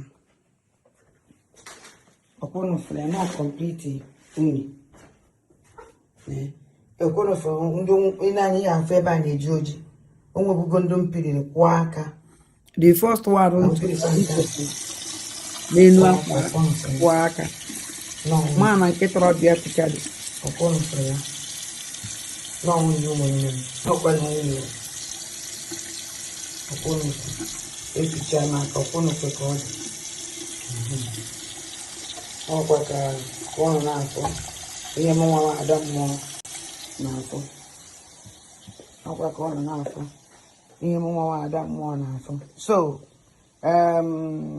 aka si ha ya abaghị ọnụ emejọ nwoke emejọ nwaanyị echezọ m ịgbanyụ mmiri emejọ m nwe onye mmejọ nwere onye nji nke nwere onye nchere echiche ọjọọ ọnwụ na ngwa gị okwu ma ewere gị iwe gwagwara m ọnụ ahụ m ji gwa gị okwu ahụ nwere gị iwe nwere were ọnụ ahụ gwagwarakwa m ifiru na m mebiri afa gị wee bịa mebie afa m werekwa ọnụ ahụ ji mebie afa gị bịa mebie nke m mana ijebezi ka ije wefu ndụ m ọchụ ọkụkọ nwee ada nwa ọkụkọ nwee nwa ọsọ ọ bịara egbu m ya egbu onwe ya onye ọbụla na-echu nke o megide m ya o emegide onwe ya onye ọbụla na-achụ nke ogbe gbuo m oyi egbu onwe ya onwere mgbe m bịa Finland ka m bịa gbuo mmadụ onwere mgbe m ji bịa Finland ka m bịa gbuo mmadụ onwere mgbe m bịa Finland ka m bịa ka gbuo mmadụ ife m bịa bịa Finland bụ maka ife ọma ka m ji wee bịara maka nwanne anyị nwoke Simon Ekpa Njọkụ ya ka m ji wee bịa ma bịazie Finland egbuo m na Finland ma bịazie maka ife ọma bịa gbuo m na Finland biko mana ọ kakwa mma ọnwụ na ihe a ha chọrọ inye Finland Simon Ekpa na ọmụnwa onye kọletiri ya nụ adị m happy na nkọletiri ya yes adị m happy na mụnwa nwa ada ndị mbụ na ndị egede ọjọọ ga na-awala eze kọletiri ife a chọrọ inye Simon Ekpa Njọkụ ụgwọ ha chọrọ ịkọ Simon Ekpa Njọkụ ada ndị mbụ na ndị egede kọletiri ya agwara m fana fagbara bịa jiri ihu na azụ kafa ya eji were na ọlesi na onwere ife Simon Ekpa Njọkụ mere mmadụ ọlesi na onwere ife Simon Ekpa Njọkụ mere mmadụ ya ka nsị ka ngosikwa ya ụlọ na-enyi ife a niile unu ifuru ebe a wunyi jụọnụ nke akpa unu si wee bata na akpati akwa m pakịrị akwa n'ike akpati akwa m ka ihe adị soso ofu unyi ka m ihe mere m ji ofu unyi dị n'elu akwa ụmụ white ka m fụrụ papirie ya wee sizi oke ka m sepletizie m akwa ka m kwuo nwere akwa dị saịdị a chie saịdị a wee mepee ya were fudistin ụnụ fụrụ na unyi ụmụnne m na-enyi ụmụ Igbo mụrụ nze mụọ ọzọ ọkwa unyi dị ife a amarọ m ife omi nụrụ mana ife ọsọkwa anya nwụrụ nsogbu adọrọ aka Chukwu Di Ya aka Chukwu Di Ya ife nwee ke ọgba nwa arụsị ka nwụ ana m ekwe na-ekwusi ike adị m ezo ezo ife nwee ke ọgba nnukwute eke ọgba eke mmụọ eke alụsị ọ ife nwụ mana ndị a nwara idea amakwa m ka m na-esi wee gwafa na nsi na ife nwee nnukwute eke ọgba ude eke ka mee ya understand Chukwu oke abịa ma wee gbaziele m osi alị bifo ha ya egbu m ha ji echọba ebe mmụọ onwe m nọ ọnwụ na ha nweta mmụọ onwe m ha nafe enwetago m ọnwụ nafe enweta mmụọ onwe na fa ya enwetalele m adị m esi nri wuchi unyi ife nji eji m esi nri wuchi gas ife nji esi nri na be wuchi eletrik ọ ife nji esi nri ka ezi ka unyi si wee bata na akpati mkpakịrị white ụmụnne m ana m ajụkwa ajụjụ n'anya afta ka anyị rụchara agha niile anyị nụrụ yesterday ọgụ niile anyị nụrụ yesterday wee natazie na ifefu n'ime akpati nekede ka akpati si wee ruchicha dọtị jọsụ nwa ji nekede anya akpati mpakịrị akwa na ya jọsụ na anya ka ọ dị na anya ka amam ngwuri ihe ma ọ ka m bịa jee kpofu siwe akwa m ọka nje kpofu siwe mmekpofukwa akwa m meyi akpati a mmeji na m agwụzi usie nye kịta hichasị akpati n'ike ego m ka m ji gie ị na-anụ ego ndị ọzọ nwekwara ike ebe ahụ ego ndị nyere m aka wee jegolo akpati ife ndị ele m ego m wee bịa Finland wee jegolo akpati ị na-anụ ife m na-agwa gị ego ndị bara ya nọ so ha nyere m ego ha wuche obi ọcha ha ndị maka obi ọcha ha ji nye m ego anyị wee jegolo akpati obi ọcha ha ka m na-eji wee fichichichichicha akpati a yihe were na-ana be m akpati a so m bịa onye eso m were na akwa m niile so m bịa onye eso m were na ndụ m so m bịa onye eso m were na ụkwụ m so m bịa onye eso m were na aka m so m bịa onye eso m were na isi m so m bịa onye eso m were na ahụ m niile soro m bịa ha ncha niile anyị niile ya eso na Igbo mụrụ nze mụọ ọzọ aka m dị ọcha emegide m nwoke emegide m nwaanyị sọsọ ife na-azọ ụmụ ndị Igbo ka m na-azọ ọgwụsịa adị mma kọntinu na-azọ ha ekene m ụnụ niile ụmụnne m a sị ka m gosikwa na ụnụ ekwenye ihe anwa ọkpụrụkpụ unyi ewee mkpọ ndị eze mmụọ niile nọ n'ala Igbo ndị na-anụrụ m ọgụ na mmụọ jụọ na ije gbara na ife kpatara ya wee ife jụọrọnụ m ana jụọrọnụ m mmụọ jụọrọnụ m mmụọ jụọrọnụ m ana jụọrọnụ m mmụọ ebee ka ihe ndị a si onye sendiri ihe ha ji gbara m ya ọgụ ha ji nụrụ m ọgụ ha sendirela ebe a ka onye sendiri efe a ihe a sị na onye eme ya mekwa dị ya mee onye ahụ ọ gwụsịa onye ka nsị ka ngosi ụlọ ụmụnne m ekenekwa m ụlọ wala aka ụnụ wee fụ ihe m fụrụ dis n'ụtụtụ a ụmụnne m n'ụtụtụ a Amam, I don't, and when make it go on, and where I will, and when make it go on, well, and I do it in a wow that in a oh, naka for docha. Yeah, Nigeria bedibia. Yeah, na wallow, and they wasted their money. Just prove them that they go about you was. Just prove it. I will leave bedibia key is we prove onya. I will not bedibia. I will not bedibia. I will not bedibia. I will a bank yes we prove here. I want you na on ihe na-ekwu about you people. Unu niile ndu na-egbu ọchụ. Ka unu ha egbu ụmụ Igbo. Ngozi Olabeze terrorist. Oge nkere terrorist. Kanu Ntakanu terrorist. Ife unu niile wu. Unu niile wu a criminal. All of you. Kanu Ntakanu gburu nwanne ya. Join ya na-egbu ụmụ Igbo. O were rigolo. Chena ya adịghị. Chena ma agba. Unu ya agbakpụsiri m ọfịa. Hello? Hello, Ada. Hmm? Ada ndị mbụ. Anne m. Ibiri achị echi. Gịnị? Ana m afọ aka gị na Finland. Ekene dịrị Chineke. Nne m. Ihe ọbụla ha na-echele gị nwunye ya nwa n'ebe ahụ. O ya eso onye merie ụkwụ oriri n'aha Jizọs. Ise. Ọ ya anaghị na-arụ nwere otu isi wee jee Finland ga-esi wee nata. Udo na ọnwụ na-agbụcha nne gị. O nwere aka ọjọọ ọbụla, ajọ mma ọbụla, ha niile ya eso ha wee na. O nwere ihe ya emetụta gị na. Ise nne m. Nne m, thank you. Chimugozie. Ndo nne m. Ndo Chimugozie. Kachifo. So, if I go na nkalịrị ha ncha niile because I want to akali ha. Onwebe ụdị attack me nwetebe nke a highest ha mee. Nke a highest ha mee. Hello? Hello? Hello, Chukwuma? Ị ga-anụ n'elu? Hello?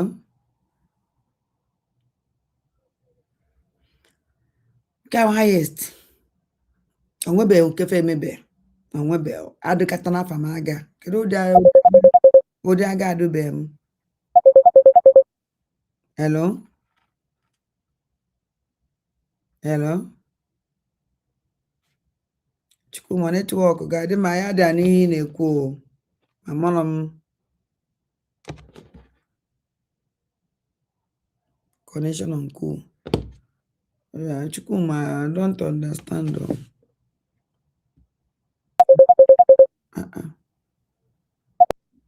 Hello? Hello? Amakwa na-ekpacha anya o. Njizie n'aka mkpọ gị. Ọ na-ring.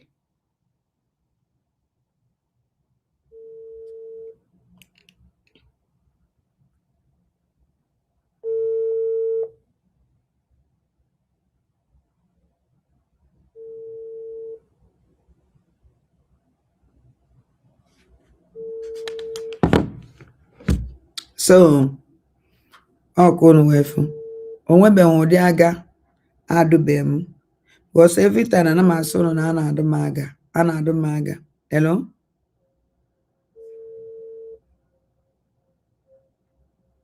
Every time asụ m na a na-adụ m aga.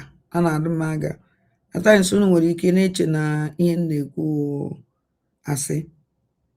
And nke this one ka m amaghị the meaning. Ama m no I send elebe ọbịalụ ama ya na chi ama. I si wee land inside my traveling bag. Mkpọchiri akpọchi with key. Because yesterday, ọ na hotel anọ kịta aka nọ. Nwe hotel nọ bụ ya. So mụ wee buru Hello?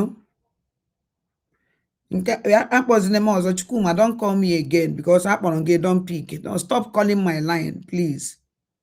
Kpọrọ gị kịta lingide pick ihe.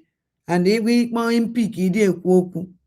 Ya biko akpọzina, maybe na network gị na-enye nsogbu, kwụsị ịkpọ. So, onye ka because m hapụ that hotel yesterday.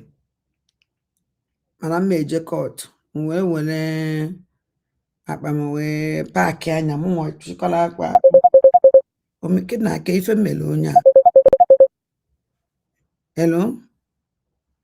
So, ka hapụzie like this. So, o nwere Chukwuma adị ma n'ihe ị na-ekwu, akpọgo m gị piki. And ọ na-akpọ sị na connection na na-connect, me understand. So akpọkwara na gị ka ipiki. And ọ na-apụ continue na-akpọ on the link na-enye nso anọ na hotel na-disturb ndị mmadụ. So mgbe pụta wee jụ ya eje na receptionist wee sị na mma hapụ the hotel by 12 o'clock. Mana ema anọ ya na mma ejewe lati. So biko ka nwere ebe mmeri ha sị m yes. Mgbe o nwere ebe ha sị m dowe akpa ndị mmadụ ndị ọzọ dịgasị n'ime lum ahụ. Akpa akpọchinye with code. Bịa were paakịcha akwa m niile ndị m tinyegasị na hanga. Paakịcha ya ọfụma. Kpọchie ya with code. Buda ya that place. Jebe ebe m na-eje. Chicha nata je ebe a je bulu akpa m. Ata ebe a emepedu nye emepe just dọka ige ya ofu ebe maka ike gwụrụ arụ m. Otu ahụ ka si dọọ ya. Happy because yesterday my body is very, very down and they just but out to my credit card and kuku. So even in I didn't miss gas no from credit card everything will credit card move. So the team just bring them down. So but I happen sound deal and an apollo mola. To for in a patch. Just any map bamuka. The truth for ndị kpọrọ m sị m pụta ka anyị jejegharị ya nsị oke chere ka nsa arụ. Aka njije kpọpe akpa otikodu nji kpọchie kpọpe ya. Welie ka m kpọpere mepee n'enu ya ka fụrụ ofu mkpụrụ unyi. Otu mkpụrụ unyi. So ka ya na-eji oji n'ihe nke ntụtụ ya. Piri ya n'aka m ọ bụrụ unyi. Jekwa aka. Ka ekwe ebe unyi si wee bata akpa. Adọkwa surprise o. Ka ezi ka unyi si wee bata akpa kpọchiri akpọchi with key. And the unyi adọvie. Ihe nji wee notice that nọ n'enu white. Ọ bụrụ na akwa ahụ black. Ele mme notice ye. Enwedu ka mmezi otu mmesi marazi ọwụze na o nwere ife nchọla wee jebe n'ike akpati. Ọwụ na ndị vigilante n'anya n'enu akwa mfu dust dịgasị ya nọ. When I chassis the aqua. N'anya na okpulu ya wefo. So organism na-eme ya. This idiot na ebe a nche na mma block ya. Ọsọ gị si ebe a degide adị ma block mmadụ. Nọ n'ebe a ị na-ege ife na-ekwu. Na-edekwa nke gị ana m agụkwa ihe ị na-ede imekwecha na mmadụ agụ ya. Ana m agụ ya. Continue na-ede. Ngụ ka ike ya agwụ. Iwụlọ onye izu. Ebe ya awụ onye ikpeazụ. Hello? So, ya ka a na-ekwu nwere mụnwa wee pụọ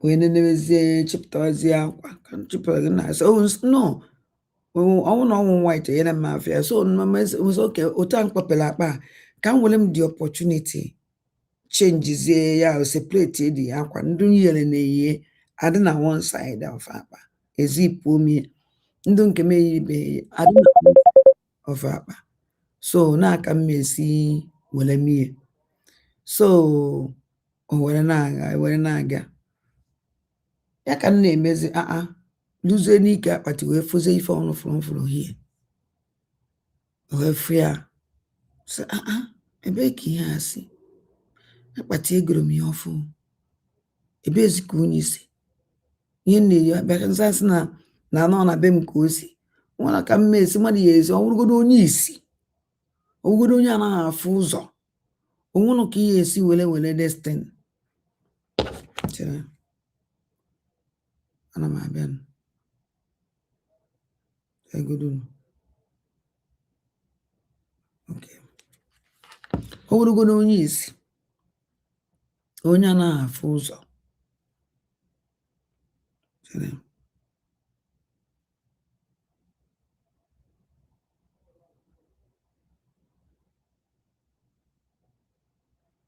ọwụrụgodo onye isi onye anaghị afụ ụzọ onwere ka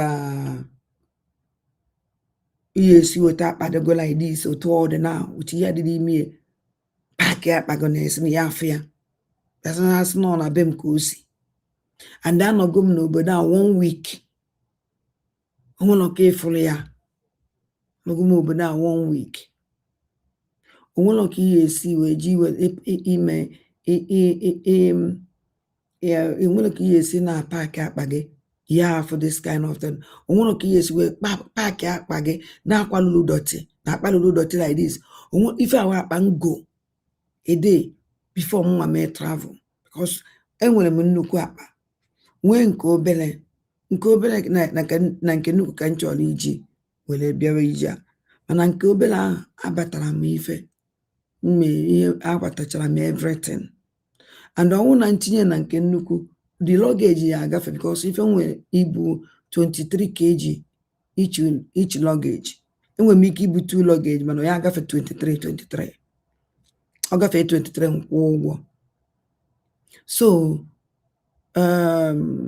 no onye agafe 23 kg mana mmebi one luggage 23 kg then ọnwụ na mbụ another luggage mma akwụ 60 euro then nkwụ 60 decide ekwu 60 euro ma ya nwụ na nji akwa because at least ebe ma anọta aka hie ka m wee nwee ike iweta ihe iwere ihe niile n'idere onye ka mgbe oke ka njeze njegolo akpa wee pụọ jegote akpa efu kpawa akpa ọfụ bata ozugbo paaki ya mezie offroad ihe ndị dị n'obele akpa ahụ njivu tinyezie n'ime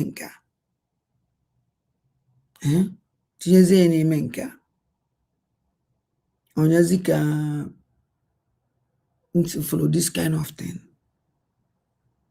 nwere ka ọ dị na adị m eji unyi ya ọrụgodo na asị na mebi n'unyi iji adị m anya dị eji unyi esi nri na ebe anyị bi ihe m nwa na-eyuzu eletrik emerọ m babiku and ụdị unyi adị ebe a awụla unyi babiku ka ọhụ because asị na babiku ụdị unyi dị ebe a unyi babiku nweghị ike iji aka pili ya ọ na-esi ezigbote ike ndị na-eme babiku ka bịa me witness and unyi babiku enweghị ike ịdị ka obere nkụ like this ọ na-abụ ọkpụrụkpụ eme me understand and achọkwana m ime ya understand the original na-achọ ịgwa ndị sendiri yenu ọ ka mma na unu ji ejezu ike because ka unu na mụ unu na-achọ m ka unu na-ada and asịkwana nka ngosi unu ka unu ma adachi na unu mere nke unu ji wụrụ mmadụ and Chukwu anyị emene nke o ji wụrụ Chukwu yes unu emego nke unu ji wụrụ mmadụ Chukwu anyị emego nke o ji wụrụ Chukwu wee ngwakwa unu ọzọ na njem a mpụta ọnwụ na Chineke si na mmadụ ya egbu m ọ nọ ebe chi n'aka Chukwu si dere m ya agbata m ya n'ọsọ onye ọ na-anwụrụ anwụ nwere ife gburu ya nu onwe onye nwụrụ anwụ n'ụwa enweghị ihe gburu ya o nwere ife gburu mmadụ wee nwụọ na ndị nwụrụ ọnwụ chi ha ọgwụgodo onye nwụrụ anwụ chi asịghị na ọ nakpọ n'ụlọ otete o si n'ụlọ ọla gburu ya so ihe nna-achọ ime ka ụnụ mara ụdatị na jisi na ike mana kwa ifuru unyi a otu unyi a dị ihe a otu ife a niile unu si ndị isi jọọ otu a nke unu niile ya esi wee jọọ ka ezinụlọ unu esi wee jọọ oji ya unu chọrọ ka unu nwa niile ya eji ya nwe obi Hello, Adanne. Adanne. O nwere ihe ncheta. Number one bụ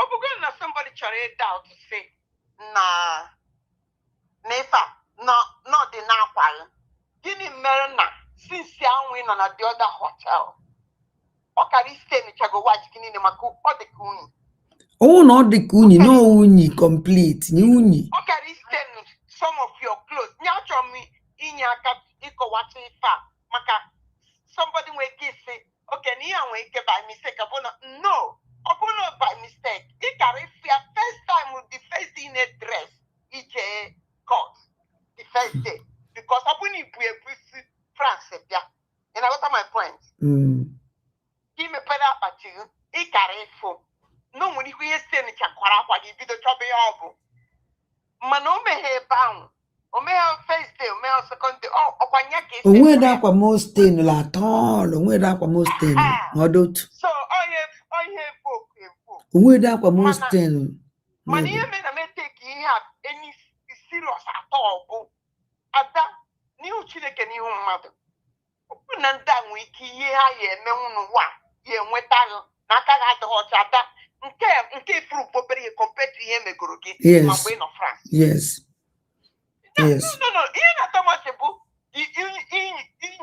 the inyi part like they want to rob you charcoal ihe nwa ghọtara ọkụ ụmụ Igbo nwere ọzọ ụmụ ike ji abịa ekene because the truth of the matter bụ adọgbu na gị na aka ga-adịghị ọcha maka ọka mma esiti ya ọ bụrụ na a sị n'onwego onye ichere anywhere mmekwukwa ya ka ịnụ a sị na ịnọkọtago wee jee n'iwe agwa afọ mmadụ si ka onye a apụtakwana ma ka onye a n'ịchọ ka ịdị ụta ma onye a na maọbụ ndị grupu unu maọbụ ndị media warrior a sị na onwe gị ihe dị ụta ahụ ichere ihe furu nwee ike ime mmadụ otu iji anya gị fụ ya ikpu isi ozugbo ọkwa m jiri mgbe m nwetara inyi ya izizi ewetụtara nya filis enya amadụ m Johnson ọ bụrụ ife guys ụdị ife a bụ ị na-emepe aka na-afụ ya anya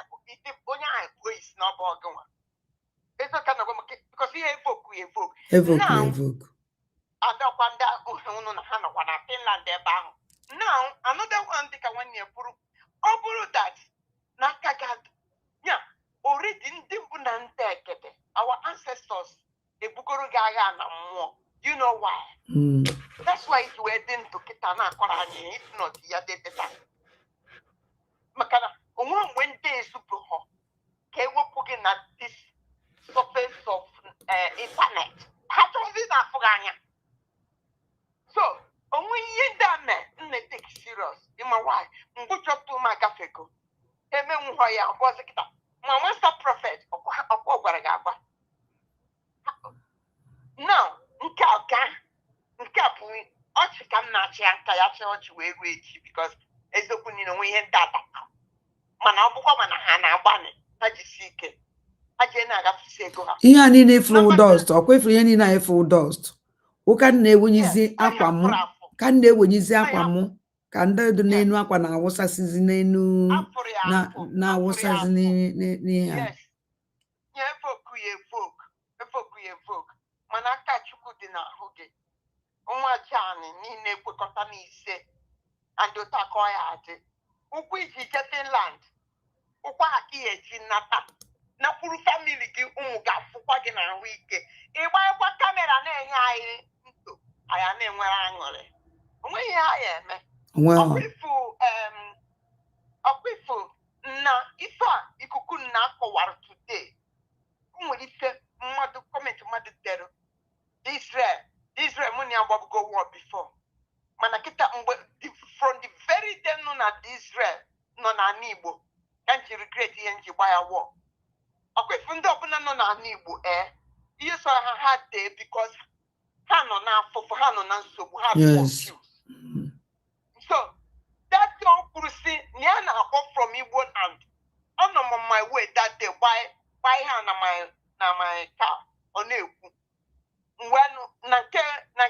ikuku na ka ọ kpọrọ wee sị na ya bụ Israel na ya na-akpọ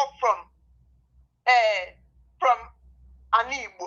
I was analyzed that day because an Igbo you also need the hammer so can na well so no because I'm a long way to go.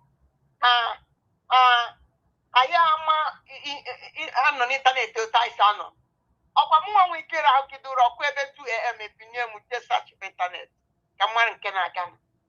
And when data to do that, no. So I'm not against them. Now, today, Ngwanwa ikukunana kowaria today. Isenya na fam. Can't you wear whatever? Possess saga. Atadora ma possess saga on internet. Yeah, possess saga. Can't you see? Nya no fam. Na imam mwada abu ne feed Simon Epa. Na dana wasaga. Mwana from me kukuna koro today kosi. No ni si saga on internet to fam. Today, here ikukuna kwa today. Can't you wear mara? Na the very person never put that saga on internet to fam. And the job he respond to what we put on Kenya Mokuya Gamana. They failed. And they will keep on failing because if you open a mention of Sino Saga or Buru Saga to us, you have analysis. Exactly. In a minute, analyze that anything that you want to see a wire and also question it. I am here for Saga. This platform, I'm here for Saga. And the someone this reputation for journalist. What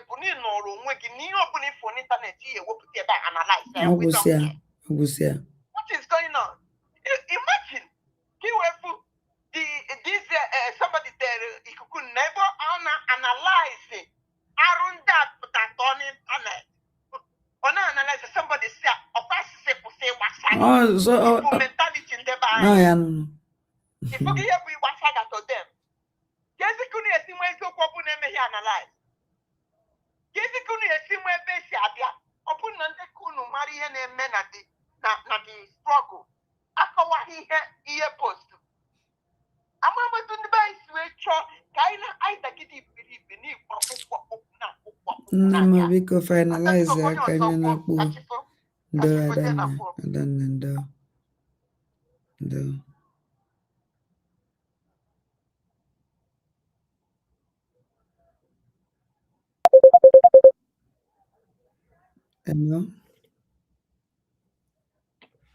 Hello. Anna, ụtụtụ ọma. Ụtụtụ ọma ada biko akpụkwala m bifo bụ mgbe ị ga-akpọzie ihe a mụ bịa lekwa ihe nna ya n'ime hụ na o nwere ihe mere ede jibere nwee ma adịghị ndị be anyị ọsị na o nwere ihe mere ede jibere nwee so ka ị viletakwara ihe a imere ka ndị management of the hotel mara ịnọkịta ijekọwala ndị management hotel gịnị ka ndị management hotel gwara ihe ama gbasara this kind of thing ọ ndị ọcha na nwe onye mmego gịnị ka anyị emenwuru na ndị nka abịa na kamera ndị kamera o nwere ife kamera ya eme na nke a nna aba anyị kamera nwere ife kamera ya emete na nke a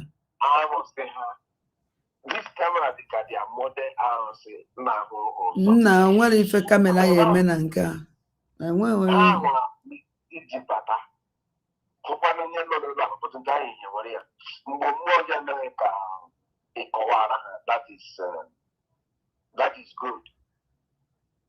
So otu a na-agba ịfụrụ ya ya ahụ kwuru eriri mara ngwugwu mara onye kere ya n'Igbo tụrụ n'elu o metere buru ọzụzụ ya metere ewu na otu anyị na-eme ime ya imetụ ya gị gakwuo aka maka na mmiri Igbo ori iji bịazie na ihe ga-erube ndị iwu iwere ọfọ orie iwere ọfọ eke orie afọ nkwọ which is ikuku ọkụ and the ana ị na-azụ ụkwụ werezie mere the weapon of your welfare. Oh, yeah, we can jab and see so one. I can jab. Meaning not being so, and if we just support you in here, make sure that million of close, million of close. You were a million. One of your what's your us only million that you buy away by the end of the bank. But also, we're not for a whole lot. All of us, all of us are winning now. On your own, Lagos. I'm Lagos. I'm close to AIT. AIT. You know, I'm AIT. I'm there. So, focus on what I'm my first daughter. For no na shop, I bomb na phone, say na one on the kitchen. And say I go back. Kevo ka boss be na kitchen. Now poultry na my backyard. I'm poultry even nazo broiler there. So not about baby one my brother-in-law in shop that day. I ain't lot I ain't go one. And that my brother-in-law very na Lagos then yeah later way la. So I ain't go include early morning in that portable in the morning. Include my daughter. For my living room, which is parlor. Korea, that thing who born at the center of my parlor. Just rock corner at the center of my parlor. It wasn't for the thing. See now, when it is about kitchen here, they say to ever. There was my daughter. The thing I don't know how walk kitchen again. Hi, you will see one on the man in there. My daughter now, very well. You that day, you put the agbo to say, walk up to move the other woman. Who put that they will have come to Cassia Express, Jesiah. But I will leave well, welcome. But I know one also come put that place on one day. Put on that was somewhere. One Yoruba woman, no Yoruba put that day. Ha group woman put that day. Put that day. Power, Batasaram that day. Batata. Chimna, Hagemenka, Hagemozo, Hagemozo. How man, I'm not over Yoruba day. How about some band that day? They put to Namu medicine again. Hagi woman, Hagi woman put that day. They are para the woman. Para duman, para ne okani batari ambatia para dia war no ya. Now we use this kind of word again no matter on onwa oche na mga no ya maka no ya. Mo no la open. And since that the kuchapa no ba ndi Yoruba so ma so. So nje kutoku awu awura busa. Nje kutoku awu kwa ngwa ko mere life like but don't allow that thing to kill your spirit. Hey, I don't care if I'm saying shake. I want to uncle Hanifekali and more. I even now go and steady. That's why about to nobody. So you very much Otu ande nyo amadiko Chukwu Di Ya no pute ndị Igbo Simon Eba maka na ama ije ha njebe awụrụ ije mmadụ ọwụ ije mmụọ ọwụ ije nnukwu ka ha njebe ka ọ dịrị m mma dịrị ọmụmụ mma onye aghọtazikwara ya n'ụdị ahụ onye ahụ ga-eji isi ya bụrụ obu ya na ite obu ya n'ụlọ obu ya na nkwọ onye ahụ aghọta ya na ndị abụọ ndị anya ngwa anya abụọ anyị ji ahụ ụzọ na finalize nna m biko finalize aka nna kpuo biko anya abụọ n'anya otu a nke anya abụọ mmadụ abụọ ndụ ka anya dịrị ndị Igbo so ada kachifo ezi nwanne m kachifo ụmụnne m anyị anakpụnụ dị olitin nwere ike ịgwa ụnụ biko nụ kọntinu unu na-ekpe ekpere n'isi Awarida Maazị Nnamdi Kanu and n'isi Simon Ekpa Njọkụ na ọkụ dova ọkụ dị n'ezigbote ụva ọwọkwa obere ihe unu ji ihe a mfụrụ unu ewee kọmpee nke fa na-afụ karịrị iji gwa unu eziokwu doletana nnachi ime ka ọnụ mara obiko onye ọwụna jisi ike onye fụrụ ihe a sịkwara na mebi n'ọmụnwa jụrụ na akpati onwe onye ya afọ ụdị ife a na-akpati epịakala akpa etikọ n'ime ya ọ dịghị possible nwere onye ya afụcha this kind of thing otu akpati ya dọkịta bịakwa ma awala akpati igolo ọfụ ọ dịghị possible anaghị emedo eme so ụmụnne m anyị anakpunu aka nsị ha abachago ọnụ one after the other ha na ihe na-eme ka chi fo na ụmụnne m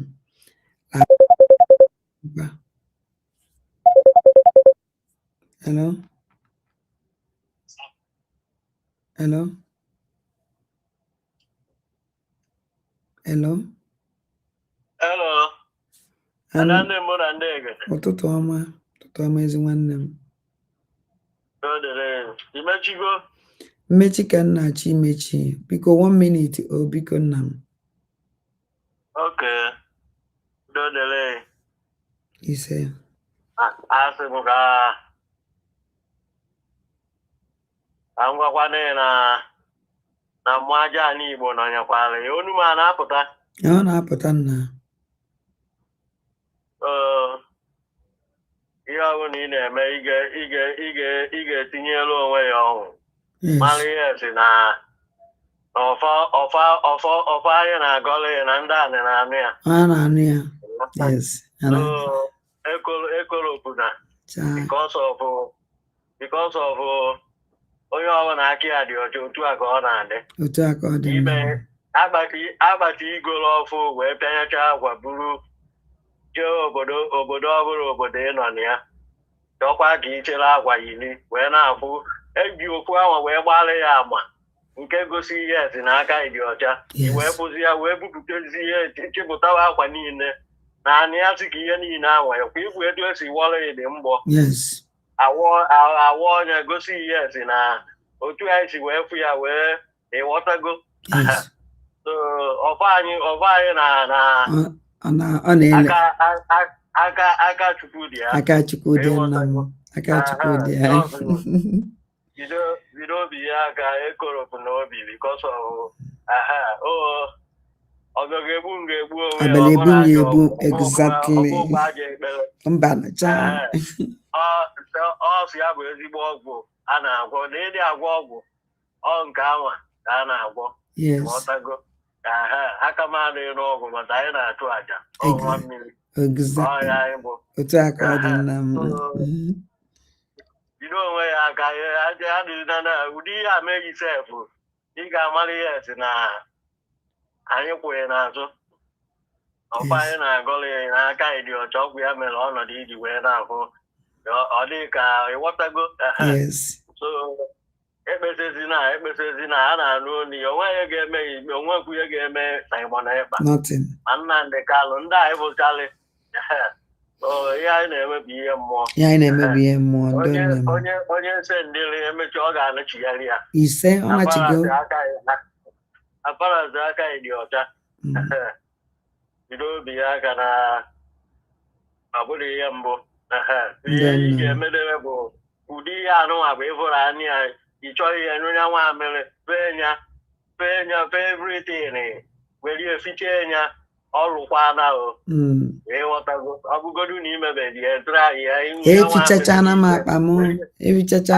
m ọkwa ego m ka m ji gị fechaa anya otu ahụ debi ọkọrọ ana ịghọtago ihe ọbụla bụ uni bụ mgbachu ịghọtago mana abaghị agbachu onwe ba agbachuchana already ha ncha niile agbachuchago ha agbachubugo otegonunu aka adịkwazi nke a ọ wụrụzie gbachugbu mgbachu ụjọ atụzi na ya na ofe anyị na-agụ ọ na-ele ndị nna